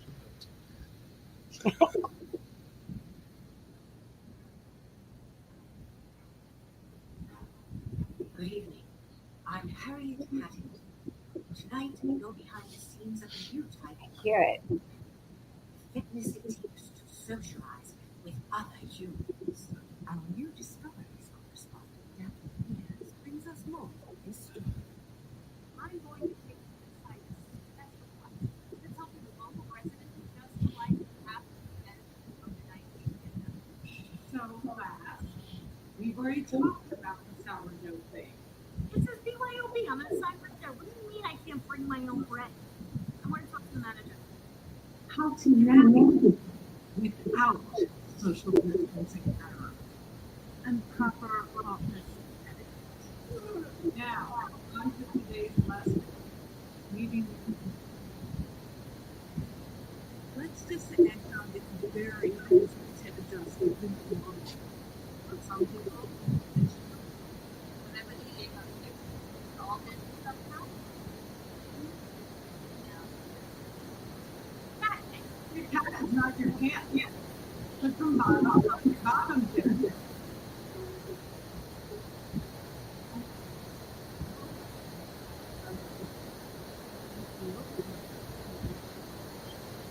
It is time for us to work up there and made us come here we got it.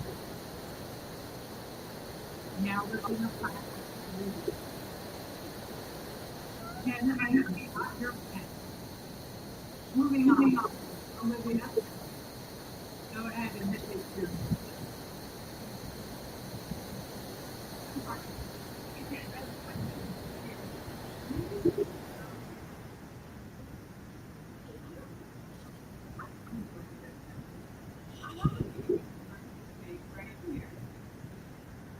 Last week I gave you a homework assignment.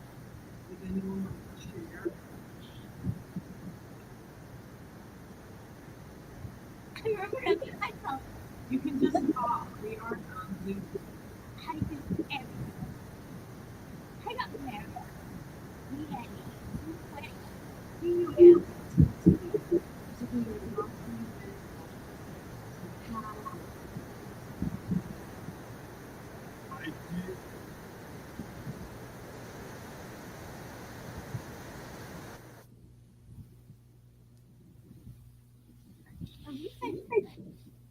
anyone ever done this week's assignment? All you had to do was meet one real person in real life. I already did. Oh, thank our Lord and Savior, Dolly Parton. Holy cow. So should we? We're both vaccinated. I'm sorry, I gotta go. Oh, what? It's just your face. It's just, the mystery's gone. So let me get this straight. This was your first date. Oh, and social distancing for 6 months. Am I a trained therapist? No.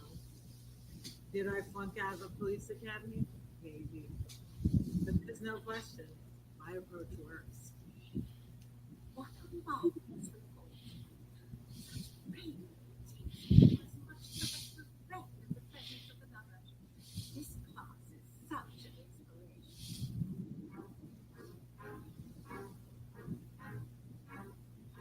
What about you? How did you readjust? I would really never like people like me.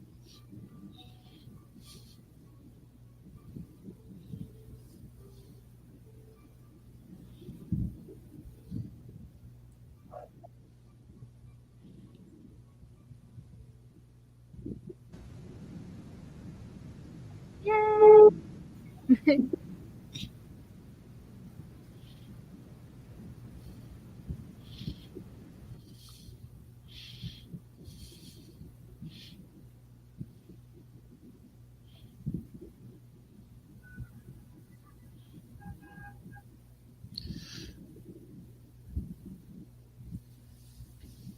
Well, as a cat lover, I'm glad that the cat got some piece of the action as well. So definitely always good to see that.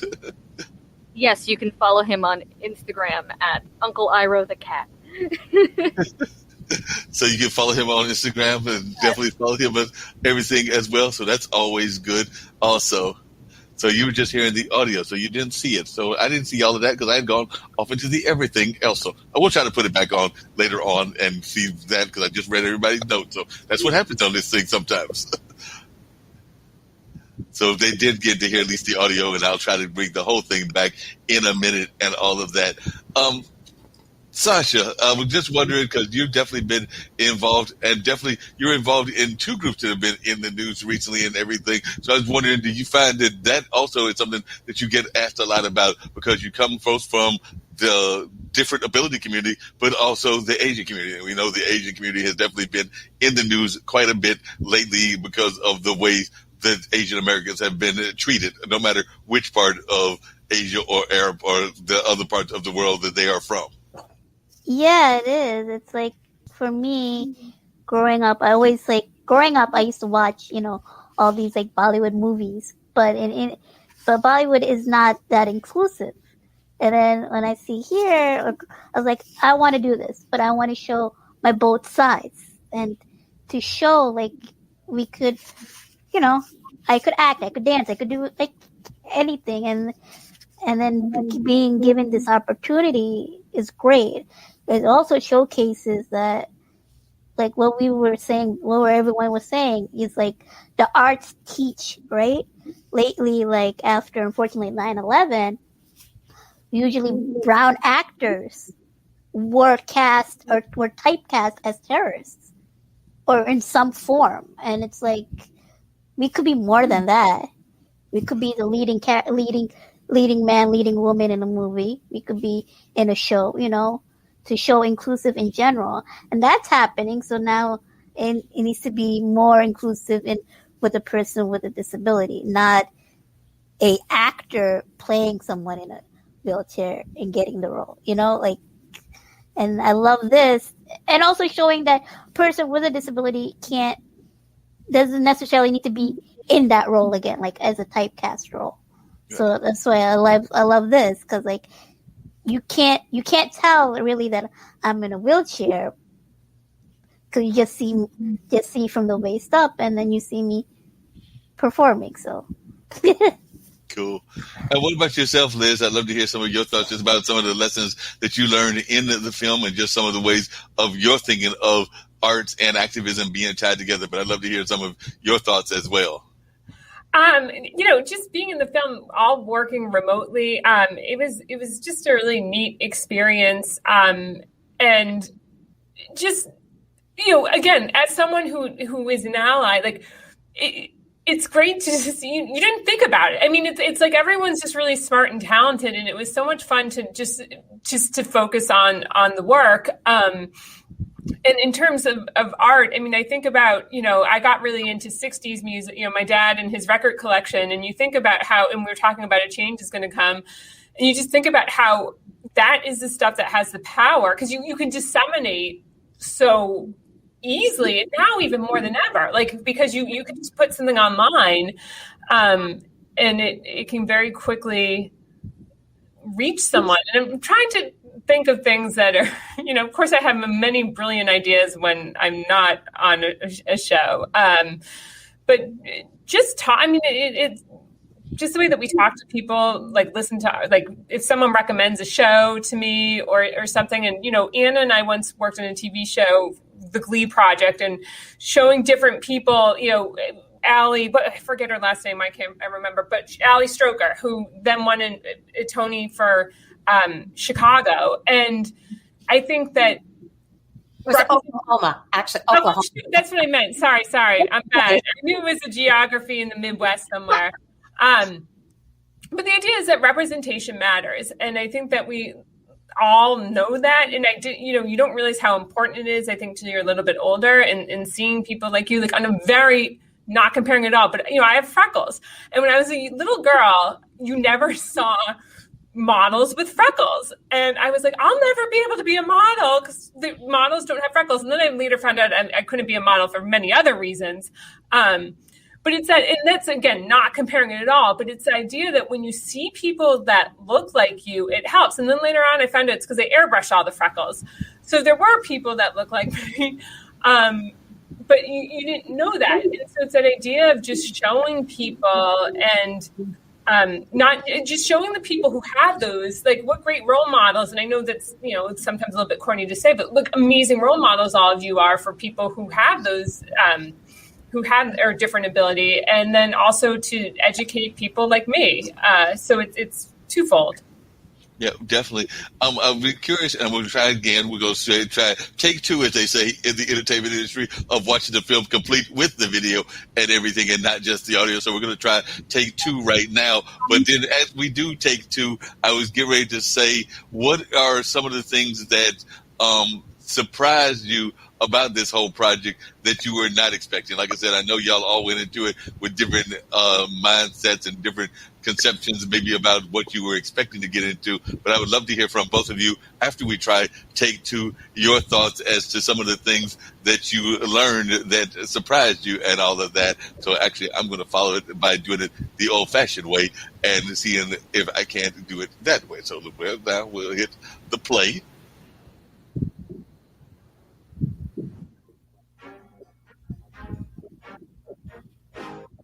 Good evening.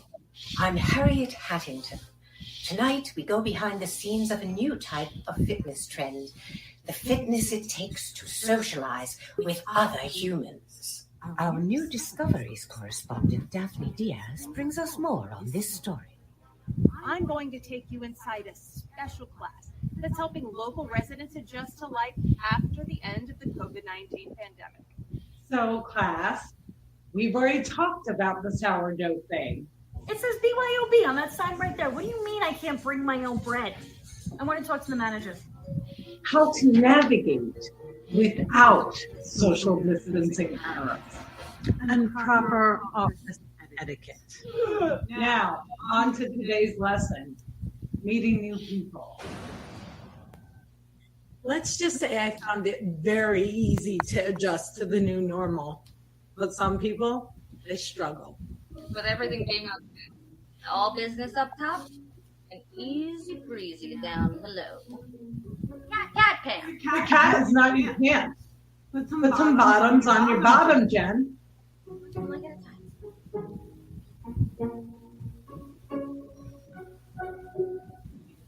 feel that your approach may be a little harsh? It is time for us to rip the Band-Aid of comfort off the hairy back of complacency.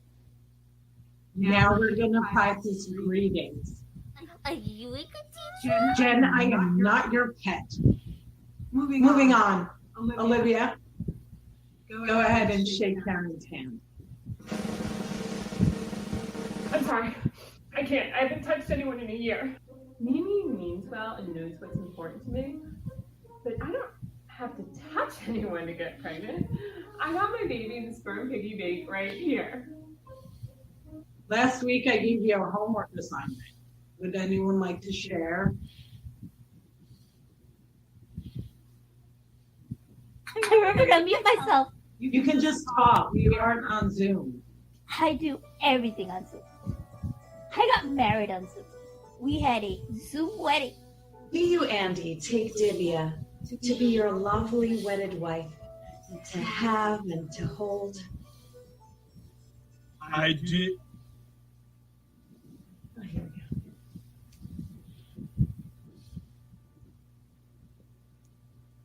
go. At least I think I did. Has anyone actually done this week's assignment? All you had to do was meet one real person in real life. I already did. Oh, thank our Lord and Savior, Dolly Parton. How'd it go? So should we? We're both vaccinated. I'm sorry, I gotta go. Oh. It's just your face. It's just the mystery's gone. So let me get this straight. This was your first date. No, we've been social distance dating for 6 months. Am I a trained therapist? No. Did I flunk out of the police academy? Maybe. But there's no question. My approach works. What a marvelous report. Such bravery it takes to as much as utter a breath in the presence of another. This class is such an inspiration.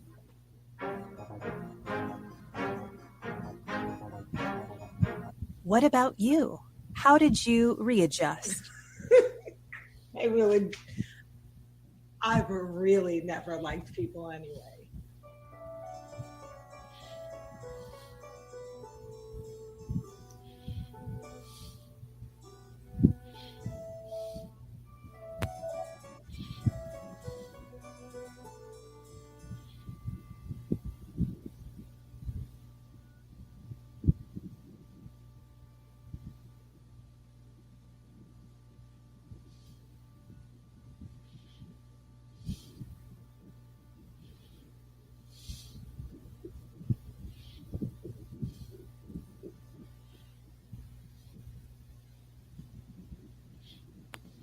Yay, we saw it. Got through it that time, got through the whole thing and were able to watch it and all of that. So that is a great thing that we were actually able to watch it and enjoy it and all of that. Definitely a great film, and definitely glad to have y'all that were involved in it in showing up as well. But definitely, as I was asking before, what are some of the things that surprised you about this whole project that you weren't expecting going into it? And this is for all of you that were involved in it. Well, I'll say, just from the simple standpoint that we did this in a week, or not even, like, it was pretty incredible. Like, sometimes I feel like a little bit of a Luddite as I'm on my computer, so not quite. But, you know, Anna and Liz and everyone and JD just did this incredible job of funneling this. And, you know, I basically sent them my clips on a Friday and they had to draft by a Saturday. And so just to see, it's almost like magic. And I think that that's the thing that on just a very basic level was so impressive to me. Liz, what about yourself? Yeah, one thing, this was an absolute blast to work with all of you. And I even learned a couple things because we're always learning, right? Well, first off, I learned that you can make separate layers. I'm talking video tech now. When you have green screen and ultra key, you can layer the selection, and that helped refine the edges to make our characters look like they could be anywhere in the universe. Like, you know, Harry Hatterton, you know, like Anita, you were in your home, and then I made you look like you were in a news station, you know, all that cool stuff. And then keyframes became my best friend. Keyframes are when you can go to the beginning layer of a video you clock a size or position, and then it drags like a Ken Burns effect. It kind of creates this movement and emphasis and zoom when you clock at the end of the layer. So that's what I did with the grocery scene. You did this cool keyframe to make it look like the walls were closing in on Bree's character, Jen.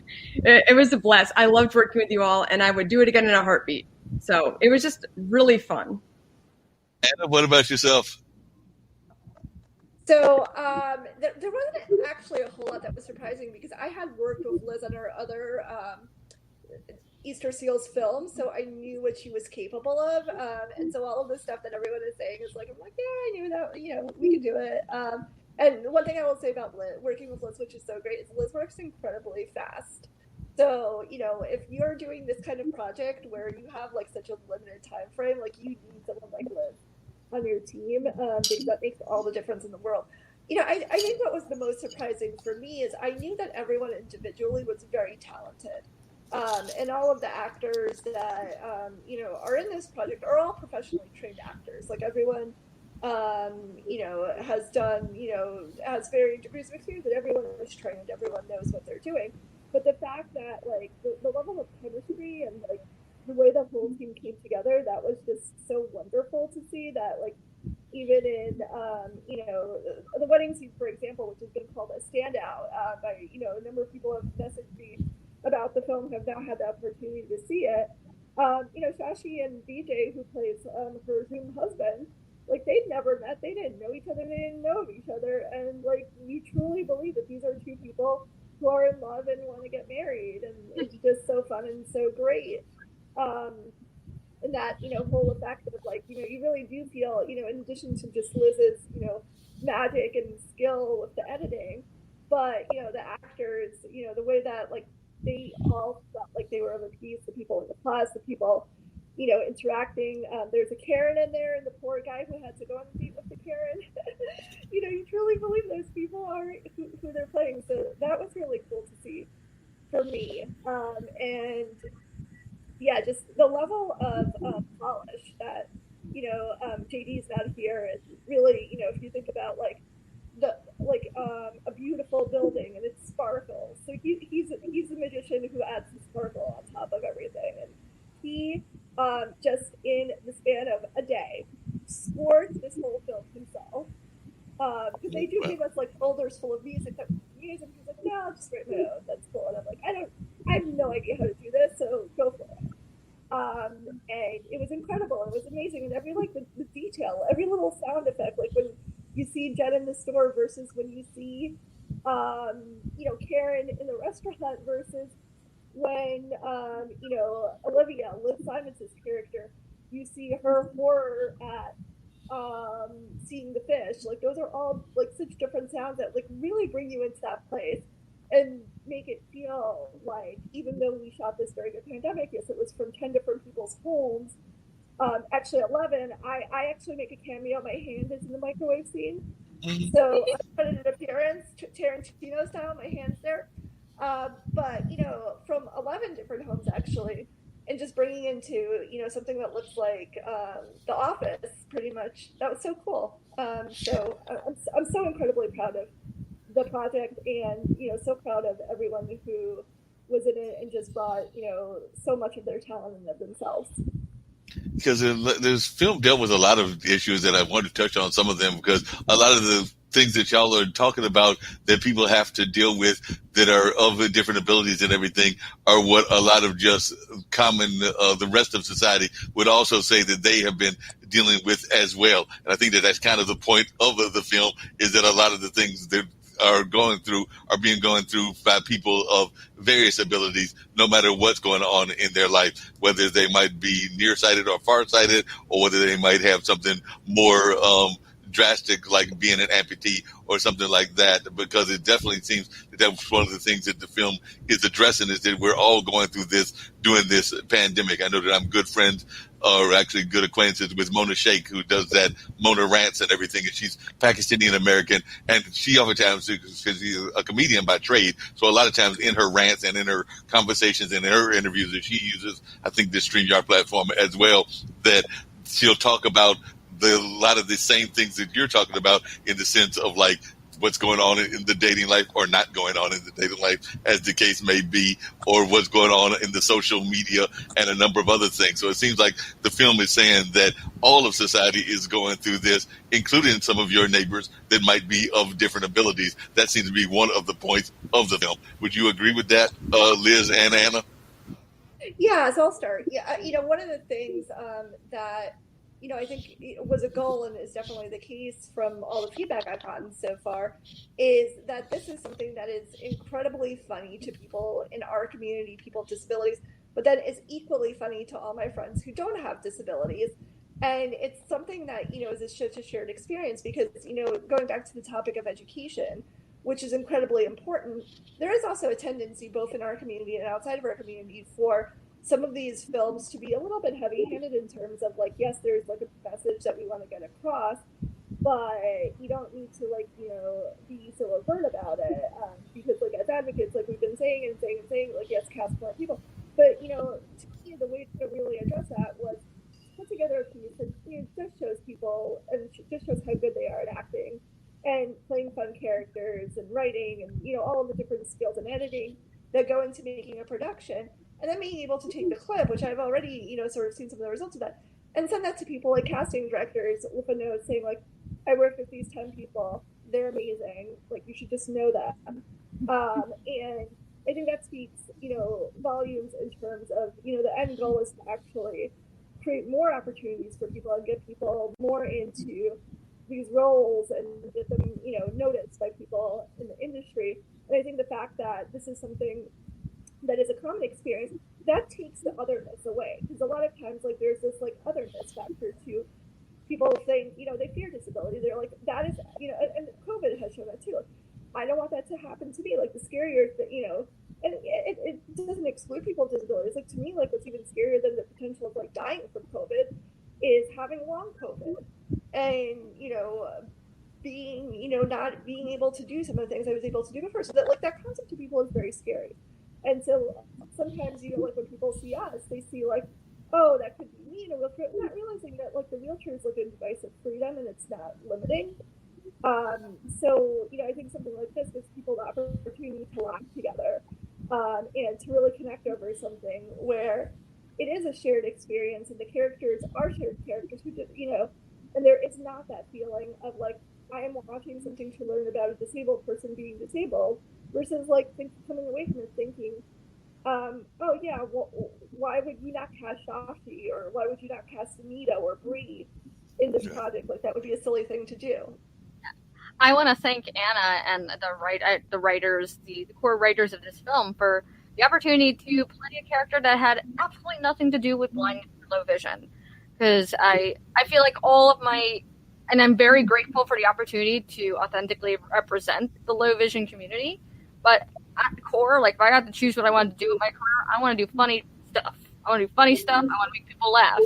And as she said very well, so much story around disability is usually this heavy-handed, like, oh, hot drink, whatever. And in some way, it's one of the reasons why I've kind of shied away maybe in the past from doing this film, aside from the fact that making your own work or being part of something that is, so comes up so quickly can be daunting. But the fact that I knew this year was going to be a mockumentary, I knew that I was going to get a chance to work with a comedy team like this one. Yeah, that makes a lot of sense. Everything I noticed that there was also a lot of images there that touched on, and I know somebody had mentioned it in the comments. Everything I think it was you, Bree, but I definitely saw the whole thing about body positivity, and I know that can be an issue also within the different ability community. So I'd love to hear y'all's thoughts about that whole concept of including things that are celebrating body positivity. Well, as the person who volunteered to wear no pants, I feel obligated.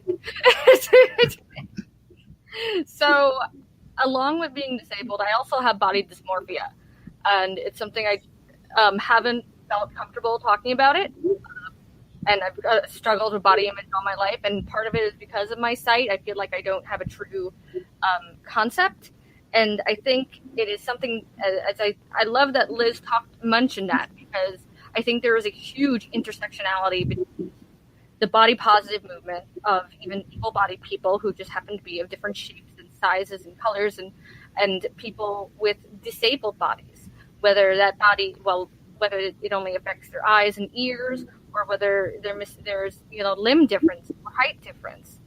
And I think it would it would behoove both movements to kind of join forces and conquer the world. And I felt like it was a safe place to show off maybe my least favorite part of my body, and for the love of comedy, and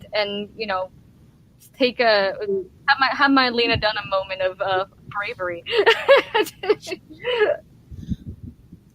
Yeah, definitely seems like you were definitely having that moment and everything. Another thing that y'all both referenced to, a couple people have referenced to and everything, is I do sometimes feel, well, I've got a couple of questions. One, y'all had asked it the last time that I had Liz and Ann on the everything, or Anna on, and that's this whole concept of the correct terminology, or what y'all consider the correct terminology. I'm definitely trying to do better today, Anna and Liz, at using the term different abilities, as I have slipped up sometimes in the past and used handicapped and disabilities and things of that nature. But I was just wondering y'all's thoughts as to words that y'all prefer, and also how sometimes people will be intimidated by folks of different abilities. I know that I had a friend of mine who unfortunately passed away, but he had diabetes, and I remember that after he lost his legs, and he lost both legs, I got the feeling that folks treated him differently than they did when he had both legs, and he had it, he lost it, as I recall, because of diabetes, as I said.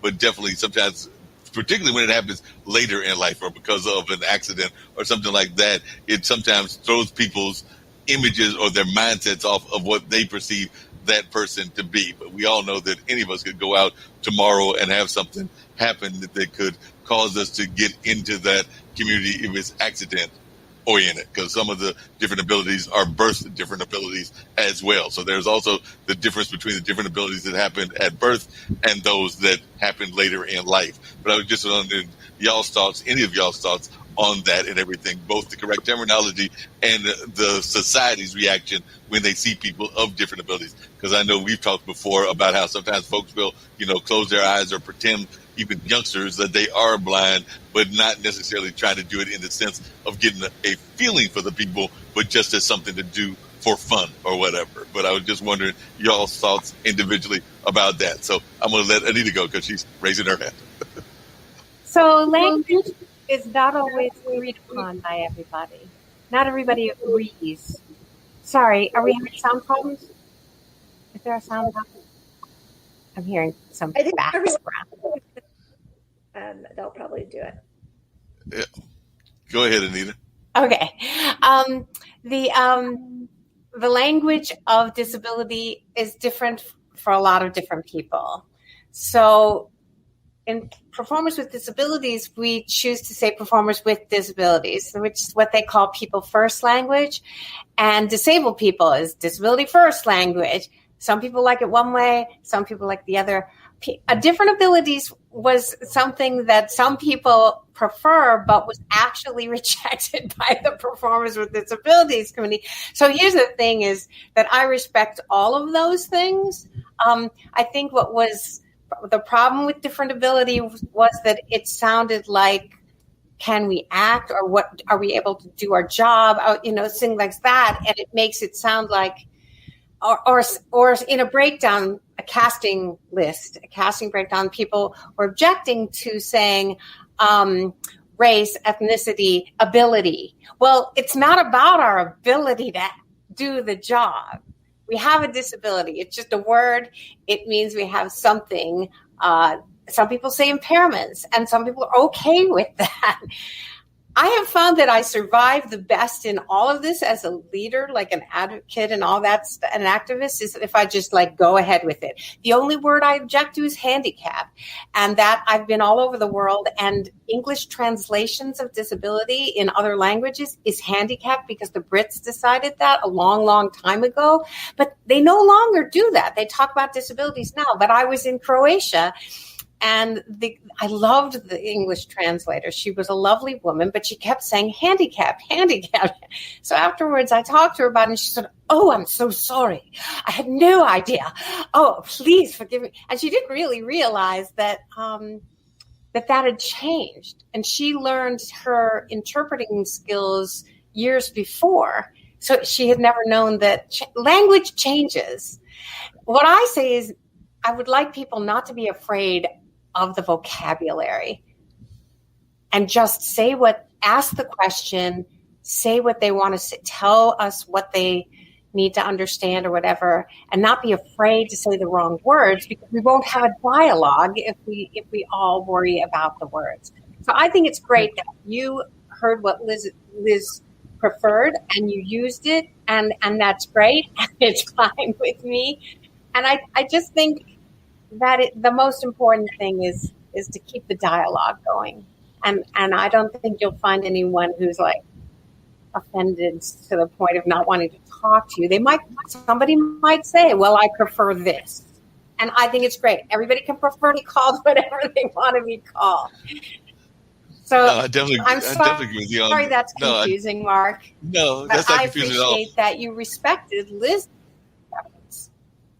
Yeah, definitely. And one of the other things that I know we've had conversation about, and I'd love to hear all of y'all's thoughts about this as well, is the kind of concept between the difference between those that are in the different ability communities that are coming at it from what people would consider the mental aspects. And I'm thinking about things like autism and ADHD and things of that nature versus those that are more physically oriented. And that can be anything from blindness to being an amputee and things along that line. Because I sometimes think that because we don't give enough respect to the whole mental health community in general, much less in the different ability community, that also becomes an issue as well. Because I don't know that we give enough respect to even like the diagnosis of ADHD or autism or a number of other things that can fall within that spectrum as well. But I'd love to hear y'all's thoughts about different abilities and how that can be differentiated both from the physical aspect of whatever the body elements or the body parts are, as well as that's going on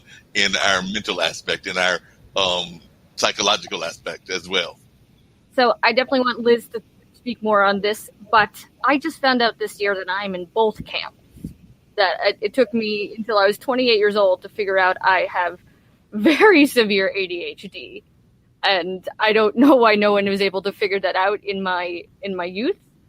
But I think absolutely they are part of the. There's different language for like there's disability with a capital D, like the larger disability community. But then there's the blindness community, and then there is the amputee community, and then for people who are on the ASD spectrum, autism spectrum disorder, because I think it's seen more as not like a monolith, just like blindness is not a monolith. Not everyone who is legally blind has like lights out vision.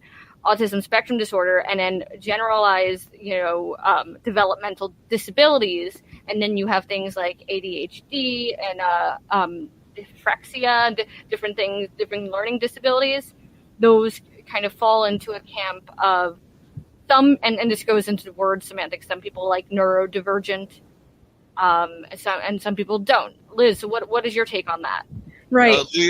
Liz, before you get to your point, I was going to say something to Bree and everything, but I do want to hear from you, Liz. But Bree, what I was going to say is that don't feel bad. I'm in my late 50s and everything, and as I told Liz and Anna the last time they were on my show and everything, I actually didn't discover that I have what is called dysgraphia, which is a form of dyslexia. It means like the difference between left and right, and like if we were to go driving, even though I don't drive and have never, well, I did drive briefly when I was like in my maybe 30s or something like that. But definitely if I go and somebody says turn left, Mark, it's going to take me a little bit longer to figure out what they mean versus the average person and everything of that nature. But it wasn't until I went to a Goodwill assessment, because I was doing some job hunting and some job searching, and I went to a Goodwill situation. They gave me an assessment. That's where they found the dysgraphia. So I'd already gone through high school, elementary school, up to college, because I do have a college degree and everything, and worked in several professional jobs before it was actually diagnosed. So I think I was in my late 20s or early 30s as well when they finally figured it out. So like I said, definitely. vent about that, because I think, especially developmental disabilities and mental illnesses, from in different communities, I feel like it's written off like, oh, you don't. Everyone is a little ADHD. You don't have this. It's written off as just like, oh, you're just lazy. And also, other disabilities can mask other disabilities. For instance, I think someone wouldn't think I'm neurodivergent or have ADHD because they might just think the things I do they're a blind thing. But I can say that I have a sibling who has the same sight as me, and they do not suffer the same executive functioning issues and emotional regulation that I do. They have their own thing. And so yeah, that is unfortunately a very common thing. If you go through your whole life thinking, oh, there's this mental block, it's just me. Well, it's just as impairing as me not being able to go outside without my contacts on. Mm-hmm. Liz, I definitely want to hear your thoughts. Who, me? Yep, Liz. All right, perfect. Bree and Anita, both on the statements you just said, I totally agree. I think that as an autistic person, yes, I have mental health conditions too. And that, yeah, they're usually written off. And, the thing with them is, Bree, I wasn't diagnosed autistic till I was 15 years old. All right. And it took a lot of things to get me to that point. I was bullied out of like 4 different schools. And when I got my diagnosis, there was like this big, phew, like, okay, there's a reason why I'm feeling this. There's a reason why I'm like failing all these classes. And then I eventually, right after I got diagnosed when I was 15 as autistic and the mental health condition, I got the right support I needed. Right. And then I looked up, I would research how a neurodiverse person can learn best. Now, I don't like to focus too much on labels. I think focusing too much on them can detract from, the shared experience, the universal emotions we all share. It limits the individual more than empowers them.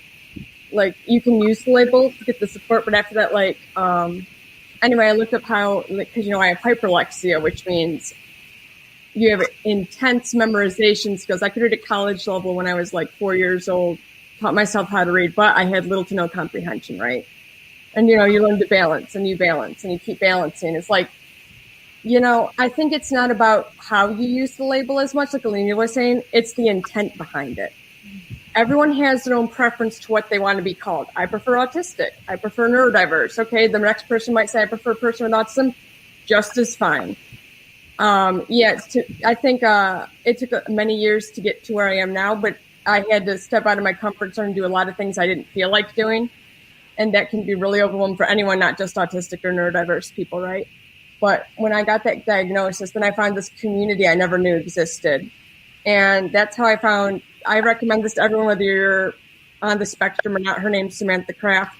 I found her blog, Everyday Asperger's. And then I wanted to become an advocate. I was about 16. And then, you know what? I actually met her. I met her at a World Autism Festival in 2016 because I was nominated for awards through ANCA, Autistic Network for Community Achievement. And they're not a charity. They're an amazing network that celebrates all types of autism. They do not limit, they empower you, right? And I've met so many people from all different countries, speaking, non-speaking, all different forms. And you know what? That really changed my life. And then I got involved with LCA. I'm talking about connections that the diagnosis gave me. I'm not talking about I'm talking about how it lifted me up. Because, the thing that I like about our film we did is that we don't talk about our labels in it. We're just having a good time and we're celebrating just this awesome film. And, I think that's the best way to go about it. If you know what I mean?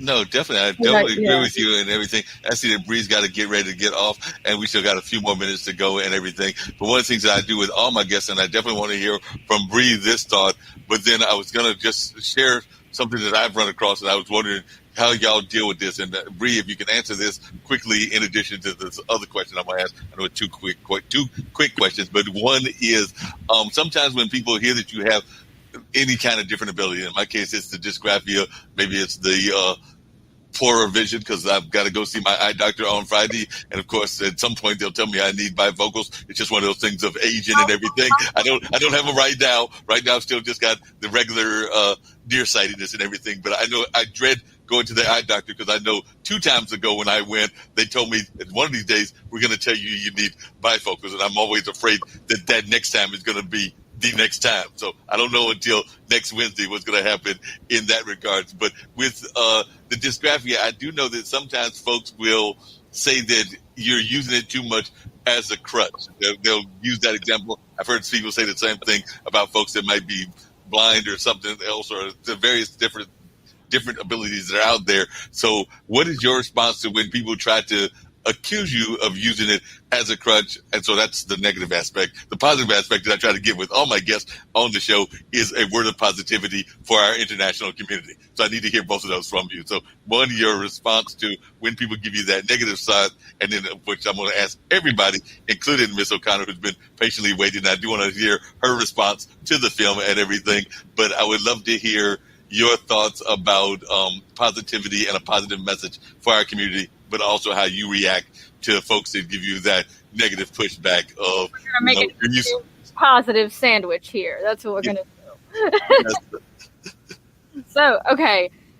So what's very interesting about my condition, and I'll focus on my legal blindness, because I have only publicly been a neurodivergent person for a year, and I've been in the safety of my home, going on blogs, and following things like everyday autism, like Liz does. But so as far as my legal blindness, I am in a very strange position because I do not use any mobility aids. I do not use a cane, like a white cane or a seeing eye dog, and the most I would use I wear tinted contact lenses because my condition is called achromatopsia, and it blocks out the sunlight. And fluorescent light, I'm able to stare at my computer screen and not be totally squinty. So I have often I live in New York City, which is a very progressive culture. So it's very rare to find someone who would treat anyone who says they have a disability wrongly. Like sometimes if someone's being rude to me and someone's like, "Hey, watch you going," and I'm like, "I'm legally blind, dude," and they'll be like, "Oh my God, I'm so sorry." So maybe you can assume maybe that's me being guilty of using that power. But I also have been I had an experience recently, not too recently, because we haven't been on the subway, but it was about a year ago. I was riding the subway back to my home, and I was looking at my iPhone, very closely, like I do. And this woman accused me of taking a picture of someone. She's like, "Okay, you can take a photo, you can watch." And I'm like, "Excuse me." She's like, "I see what you're doing. I see you looking at your phone, taking a photo." I'm like, "I'm not. I look close at my screen because I'm legally blind." She's like, "Oh, sure you are. Sure you are." Like this. So there are people who will not believe you, and I'm sure that's happened to other people in this room. I'm sure, Anita, if you've gone out with your leg, so no one would believe you if you said that you had, you were an amputee. I don't know if you've ever ran into that issue. But yeah, there are people who will do that. But I think the golden rule is, if someone says they're disabled or if they need help with something, don't be a jerk. Believe them, because you just gotta give people the benefit of the doubt. I guess that segues into a positive message. Could you just for my ADHD brain, can you repeat the second question? Yes, definitely. The International Broadcast Media, which is the podcasting network that this show is part of, and which I'm glad to be a member of and everything. One of the things we try to do on most of our shows is give a words of positivity to our global audience. So any words of positivity that you would like to share just in general. So it can be around the different ability community, or it can just be a word of positivity in general. Yeah. Yes. So yeah, it's a really difficult time for everyone. I think, regardless of disability or race, religion, background, check on each other. Keep. I think it's really easy to get isolated and get into our little Zoom, our little Zoom boxes and and get in our clubhouses and get focused on our projects. But I've been trying to just pick up the phone and call friends and just be like, "How are you doing?" Because I think what social media does is we're hiding the ugly parts of ourselves because we feel like it's not a safe space. So I feel like the more we check in with our brothers and sisters and our neighbors, the better it will be. No, I definitely agree with you on that and everything. Bree, how can folks get in touch with you? And then I did want to hear from Anita, her thoughts about that when she does go walk out with the artificial leg and whether she does deal with that, because I did see her shaking her head that she has had that experience. But definitely, how can folks reach you, Bree? So, yes, please follow me on Instagram. I have it listed here on the screen. It is Bree with 2 E's _Klauser, KLAUSER _official, spelled the way that word is usually spelt. You can follow me on Instagram. I also did just start TikTok. My website is breeklauser.com. Along with social fitness, I am in another film in the challenge called Service, a documentary, a film that's made by all blind and low vision creators. Check out all the films in the challenge. They're so amazing. If you haven't seen C on Apple TV Plus, check out C, as well as Freaks on Audible. I believe it's one of their free included series, and that's Freaks with a PH. And thank you so much for having me. I'm going to jump off, Mark, and see y'all later. Sounds great. Anita, I'd love to hear your thoughts about that whole thing about folks that see you in one way when and start kind of like giving you that whole concept of you can't be as disabled or different abled as you try to perceive yourself to be. Well, in my first original solo musical, in the absolute first line of the first song, it's, I live in New York City and get mugged on 2 legs, but I don't get mugged on 1. And the guys who mug me see me on 1 leg and say, God bless you, hun. In other words, when I'm on 2 legs, I got mugged.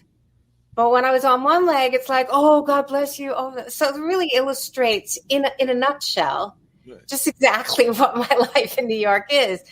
And interestingly enough, at a certain point, I moved to New York in 1983. And at a certain point, shortly after, I just stopped wearing my leg because I got a much better response on the street. I mean, yes, my daughter and I have the look list. We have a list of all the various looks that people gave me, still give me. I mean, from really great to really awful to, like grossed out to you go girl and all that stuff. We have the whole list.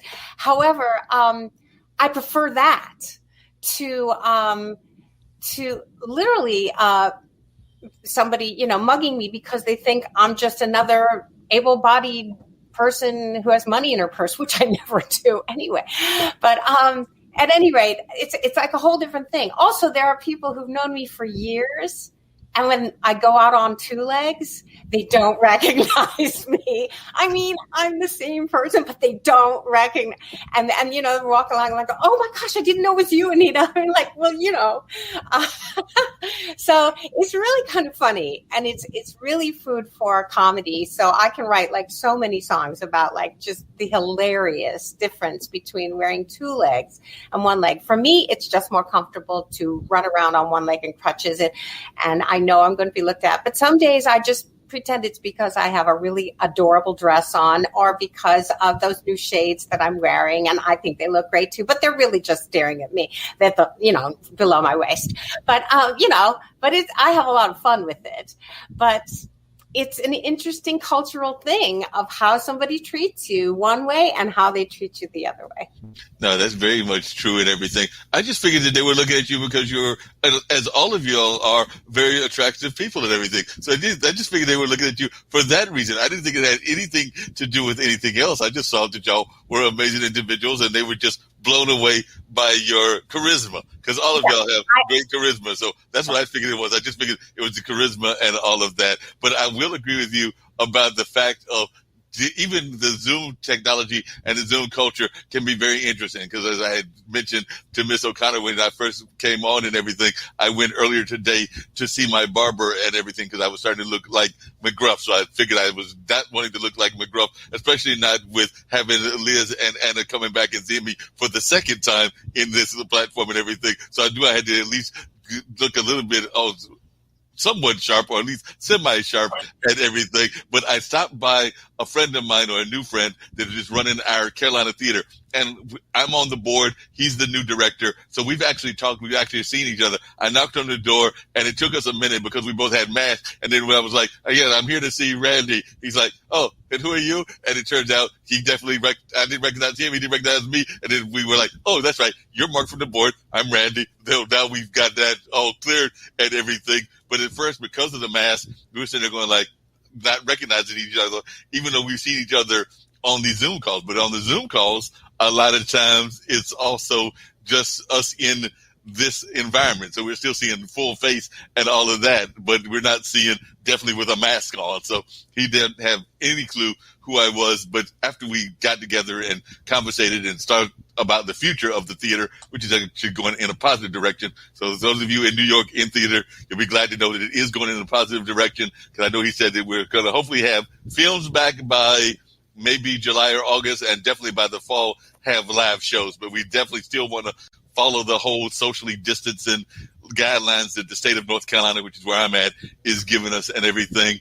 And we also are concerned a little bit about this hybrid mix of movies, because I think that our main movie guy is not in a rush to get any movies, and they're not even putting out a lot of movies right now as well. Or they're doing it in that direct to the audience kind of thing. So that's just some of our thoughts. And I see we've got a guest. So definitely, Liz, tell us about our amazing guest. Looks like we've got a nephew making an appearance who has now run away and everything. And I actually relate to nephews because I've got two of my own. I don't have any kids of my own, but my younger brother has two nephews that are, they'll be 2008, 2009. They'll be 12 and 13 in August. So right now they're 11 and 12.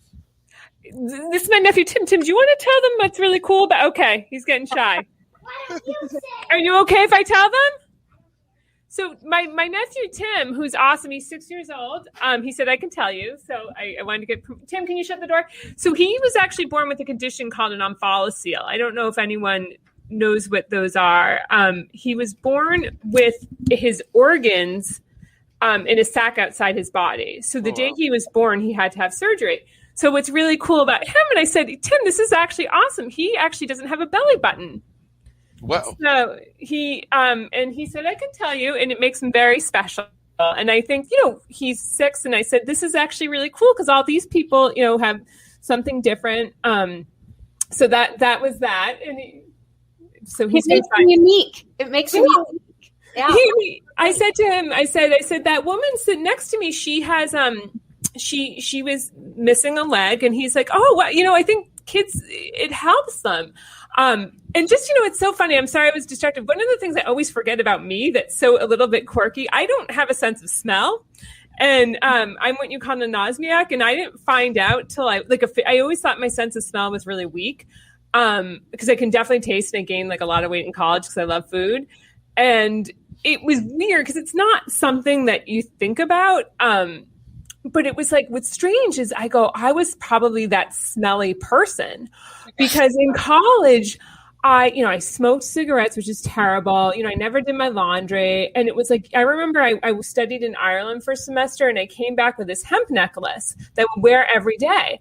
And my sister said to me, she goes, Liz, that smells. And it was 10 years later, I realized, oh my God, I was that smelly girl. So, and it's funny because I went to college in North Carolina, in Durham, so I know the Carolina Theater well. Okay.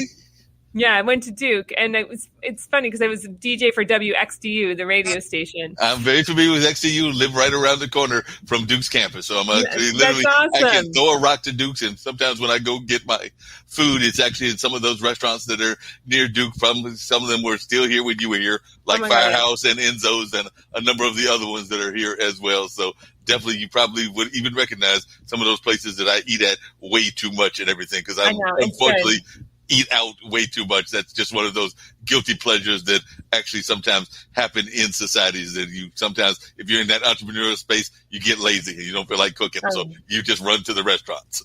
No, I hear you. And yeah, I would have had my 20-year reunion this weekend probably, but obviously it got canceled. But I think, as far as the positivity, some advice, I think that one of the things is it's okay to watch TV. It's okay to read a book. I think sometimes at the beginning of the pandemic, I do stand up, and I was doing my show on Zoom for a little while, and then we kind of stopped it in October. And I really haven't, this is the first creative thing I've done in months. And, I have a full-time job, which is not creative, but I almost felt, at first I felt guilty because it's you see all these other people writing these brilliant stories and doing things. And then I realized it's all right. I don't need to do it. When I want to do it, I still journal every day and I do things, but I think it's give yourself permission. It kind of ties into the social media thing where everyone is always, putting, they're acting like they're doing more than they are, and their perfect lives and their perfect husbands and their perfect kids. And we all know that's not true, but it's still hard sometimes to see that. And so it's the idea, just read the book, watch the TV show, eat the cake, because you can do all that other stuff later. Life is meant to be lived and have fun. No, definitely is meant to be lived and definitely have that fun and all of that. I do sometimes wonder if sometimes we don't get too caught up in this whole attitude of not pursuing our dreams and definitely getting caught up in that entrepreneurship space. So I was wondering, because and I've been guilty of that as well, of having that whole job of needing to have the job that pays the bills, because I've actually got a couple of jobs that pay the bills. One of them is at a cultural arts center, the Hayti Heritage Center, but the other one is actually working for a testing company, which is measurement, but it's strictly to pay the bills, whereas I don't do enough of my events-based time, my media stuff, even though folks would definitely argue that I do a lot of it now because of the wonders of the internet and everything. But I was just wondering, do you sometimes think that we put off too much kind of pursuing our dreams because we're so caught up in the fact that we have to survive, we have to live? Yeah, and I'm sorry, you go on, Anna. Well, I was just going to say, I identify with that so much, Mark. It's been my dream to make a film for so long. And, I've been just working since I was 16 years old. And, I'm working full time now. I have a very demanding day job. And it's kind of almost miraculous that I, had time to do this, especially with, I work for the state and we do a lot of work with COVID. My workload kind of, quadrupled when COVID hit last year. So, being able to just really say okay, I'm going to take this time because I'm not going on vacation anywhere. I'm not leaving my apartment anyway. To do something that I've always wanted to do has just been such a blessing.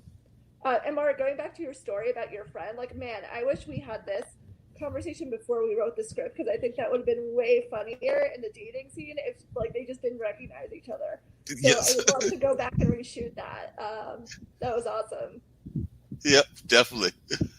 What has been some of the words of positivity that you would like to share? And then I will come back to Liz and share her thoughts about this whole gig economy. So actually, I just guess I'll go to that first. So definitely, because I do sometimes think that some of us in the creative field, we automatically go straight to the regular 9-to-5 job because, like I said, we got to pay our bills, and definitely we want to do the creative stuff. And you've done stand up, and I imagine you probably even did it when you were here at Duke and everything. But what is your response when folks are feeling that you're not doing enough to get your creative work out there? Yeah, and I'll just speak briefly to that. I used to work in a creative industry, and the irony, I worked in TV. I work now in a completely different field. I work in financial services. And the irony is I actually find that working in a job that pays me a sustainable wage allows me more freedom to be creative. That said, do I wish I had more time? Do I wish I could, I love my job in case anyone's watching, but would the dream be to quit my job and pursue it? Of course. But at the same time, I think the pandemic has allowed me more time to be creative. My takeaway, I'm choosing not to do as much right now, but I want to get back on it. But it is tough. And I think the thing is, I think if you treat it like a hobby and always make a little bit of time and do it because you love it, then that can be enough. And I think that sometimes there's this idea that you have to make a living doing it, and you don't. And sometimes then if you make it a living, you might not like it anymore. So I think just kind of treat it as something fun. And a passion, and hopefully it can develop into something more. But that's a whole other radio show to talk about.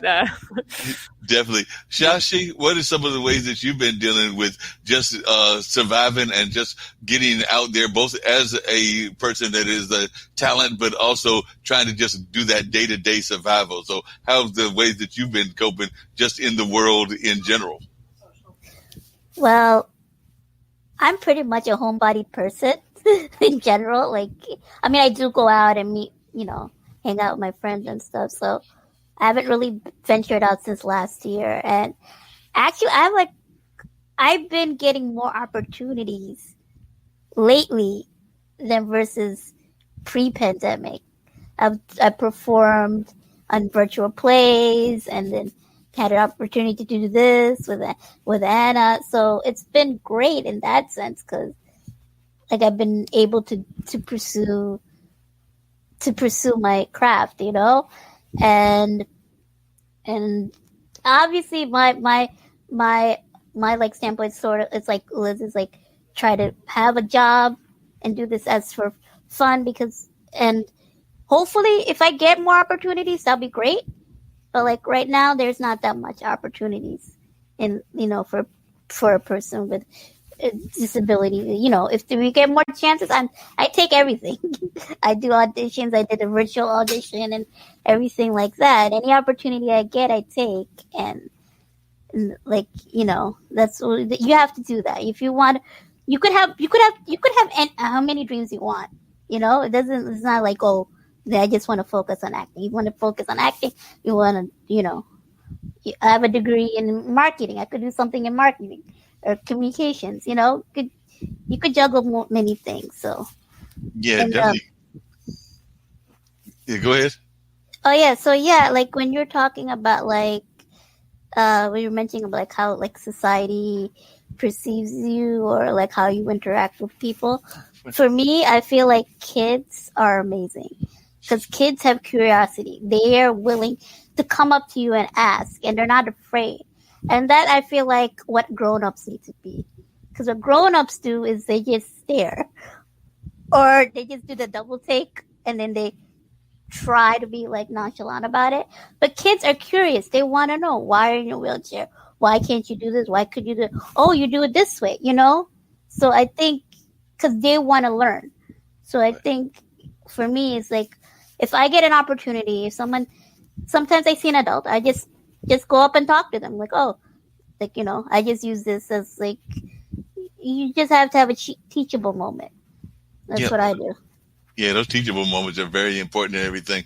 I was also wondering, are y'all seeing more and more people that are, particularly there in the Northeast, opening up and all? Because I know that a friend of mine actually just went, it's actually that same musician that I mentioned earlier, that's the funk musician, but he went to celebrate his birthday this past Sunday at a local bar, and he was just blown away by the amount of people that were out, some of them masked, some of them not, but definitely it seems like more and more of society is opening it up. But I was just wondering your thoughts, if that's what you're seeing as well.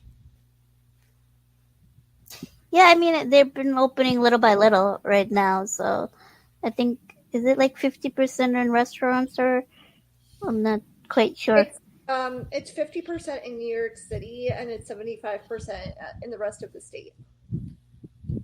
So they are opening up more and more because I think that we were at 50 and now I think it's 75% indoors and 100% if it's an outdoor event and things of that nature. But they've gone to 75% in at least North Carolina, and I think it's pretty much all over North Carolina. But a lot of the people are still being cautious because of the socially distant aspect. So I don't think there's going to be like a big rush to open for a while because most people, even I know at the the African American Cultural Arts Center that I work at, Hayti, they want to make sure that everybody's gotten their shots and everything else before they even think about opening. And the last time I checked with one of the directors over there, none of them had their shots yet. So I think that they're going to be waiting probably till fall, if not winter. But that's just my guess as to way things are going in that regards.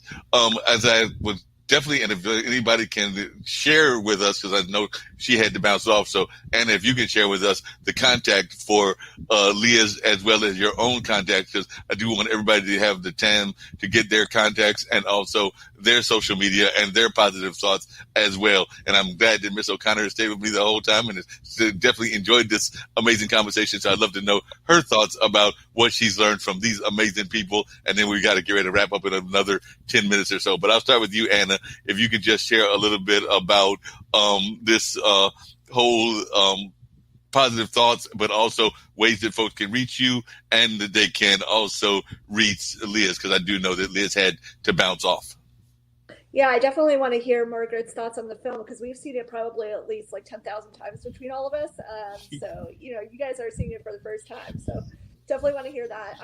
So, starting off with Liz's contact information, Liz Pritchard goes by Paperback Comic online. So, that's PAPERBAG comic, like you would think to spell it, COMIC. It's all variations. So, just search for her on, she's on Twitter, Instagram, Facebook. And you can actually see her art there. She is incredibly talented. You can also see a film that we made together this past summer about her life and her art, which is called My Superpower, and that's on the Easter Seals Disability Film Challenge. You can find it on their YouTube channel, and it's from the 2020 collection. So our new film is in the 2021 collection. It's kind of like fashion. Every year we put out a new collection.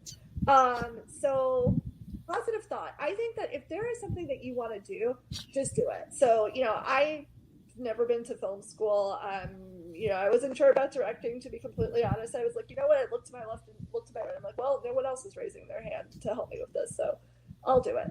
And it was just such an incredible experience, and it worked out incredibly well. And, again, so proud of what we put together. So I think if there's something that you want to do, probably the biggest thing stopping you is your own thoughts. So, just go ahead and do it. No, definitely. And how can folks reach you as well? Yeah, so you can reach me. So you should see it here under my face. My handle that I use mainly on Instagram and Twitter. You can also find me on Clubhouse with my name, Anna Packman. But my social media handle, and I think it's my Clubhouse handle too, is annotated, ANNATATED.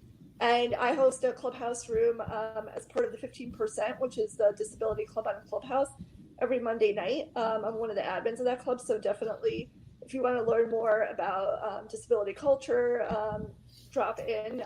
Everybody's welcome. And that's at 8:30 p.m. Eastern every Monday. So, yep, that's how you reach me.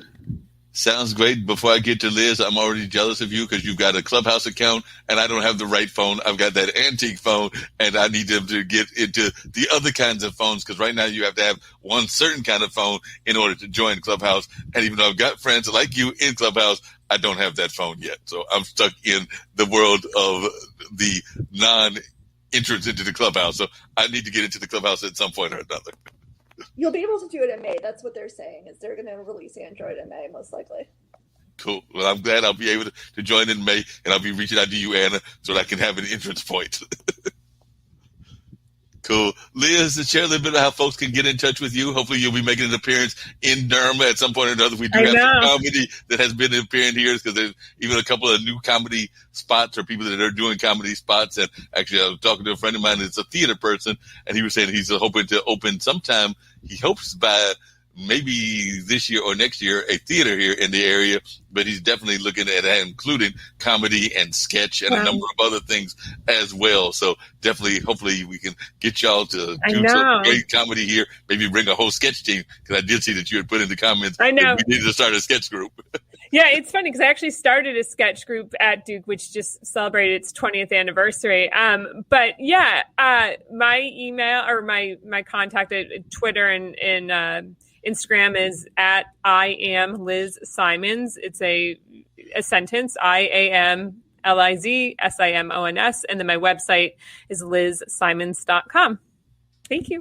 Sounds great. Anita, how can folks reach you? Any other big shows coming up in your world as well? And just tell folks how folks can reach you and the amazing things that you're doing as well.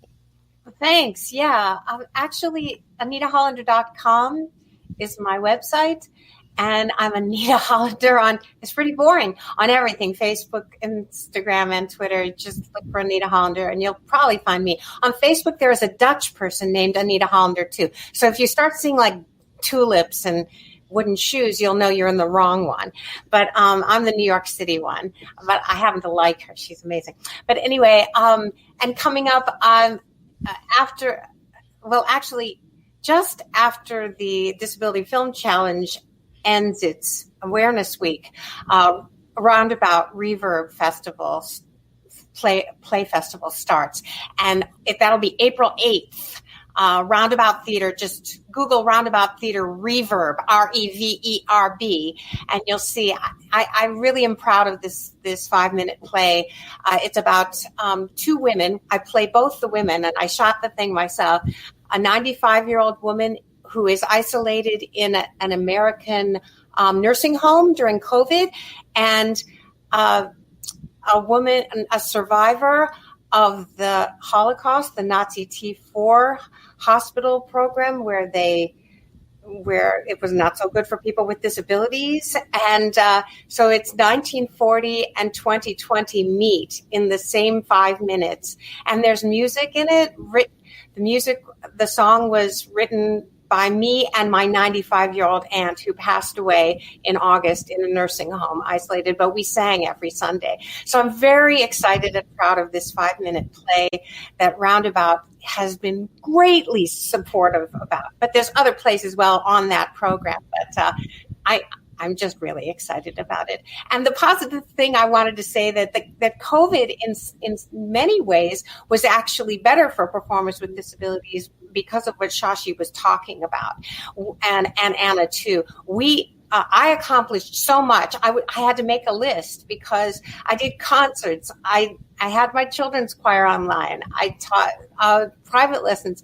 I wrote 4 songs. I wrote 3 plays. I acted in a bunch of plays. And it's all been online without leaving my apartment, regardless of the weather, regardless of the snowfall and the ice, which would always be a problem for me. So that's what positive for me is that it hasn't been such a bad year. And knock on wood, I've stayed healthy and I got my shots and I'm great. Sounds good. Liz, I forgot to get your words of positivity. Then I do want to get to Shashi as well and this Miss O'Connor who stayed with me the whole time and everything. But Liz, I'd love to get your words of positivity. I didn't get those. So. Okay, yeah, it's funny because I've been so inspired. But yeah, just to kind of piggyback off what Anna and Anita said, failure is good. And I think that I'm a person who's always been so afraid to fail. And now finally at 41, it's like failing is awesome because it's how you learn. And so my words of positivity are, it's corny, but it's true. Make lemonade out of lemons or limes, life is good and you learn from your mistakes and don't be afraid to make mistakes. Definitely agree with you on that. Shashi, what are some of your words of positivity and how can folks get in touch with you as well? Well, it's like basically what everyone else said. It's like, you try not to think of the negativity, I know we're home and stuck, but we have a form of communication. Talk to people, even if, call on the phone, text. I'm texting everyone because that's a form of communication. There is many opportunities available. So try to think more on the positive side. And you could reach me at Instagram. It's right there, Sash14, SHASH14. And then on Twitter, it's Shash214, SHASH214. Sounds great. Definitely, hopefully folks will be reaching out to y'all and having that conversation. Miss O'Connor, you stayed the whole time. You heard about these amazing folks that are doing this amazing work. And of course, you're doing some amazing research as well in the history department. But just what are your thoughts as we get ready to get off the air and everything about what you've heard from these folks out of the different ability community, as well as kind of what they've been doing their work and just your own impressions of what you've been watching over the last hour and 50 minutes or so. Ms. O'Connor, you're on mute. Oh, maybe I've got you. Hold on. That could be on my end. I may have done that because I know sometimes we were getting static. So hold on one second. And there we go.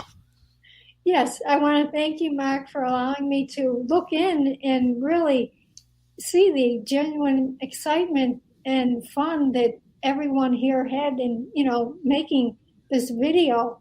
And I have a learning disability myself, and it's just so important that anyone else that's watching, that you don't get hung up on the term of someone's challenge, whatever it is. That you really look beyond that and see the person for who they are.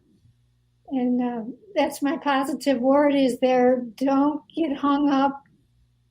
Look on the positive side of things, and you'll somehow get through it.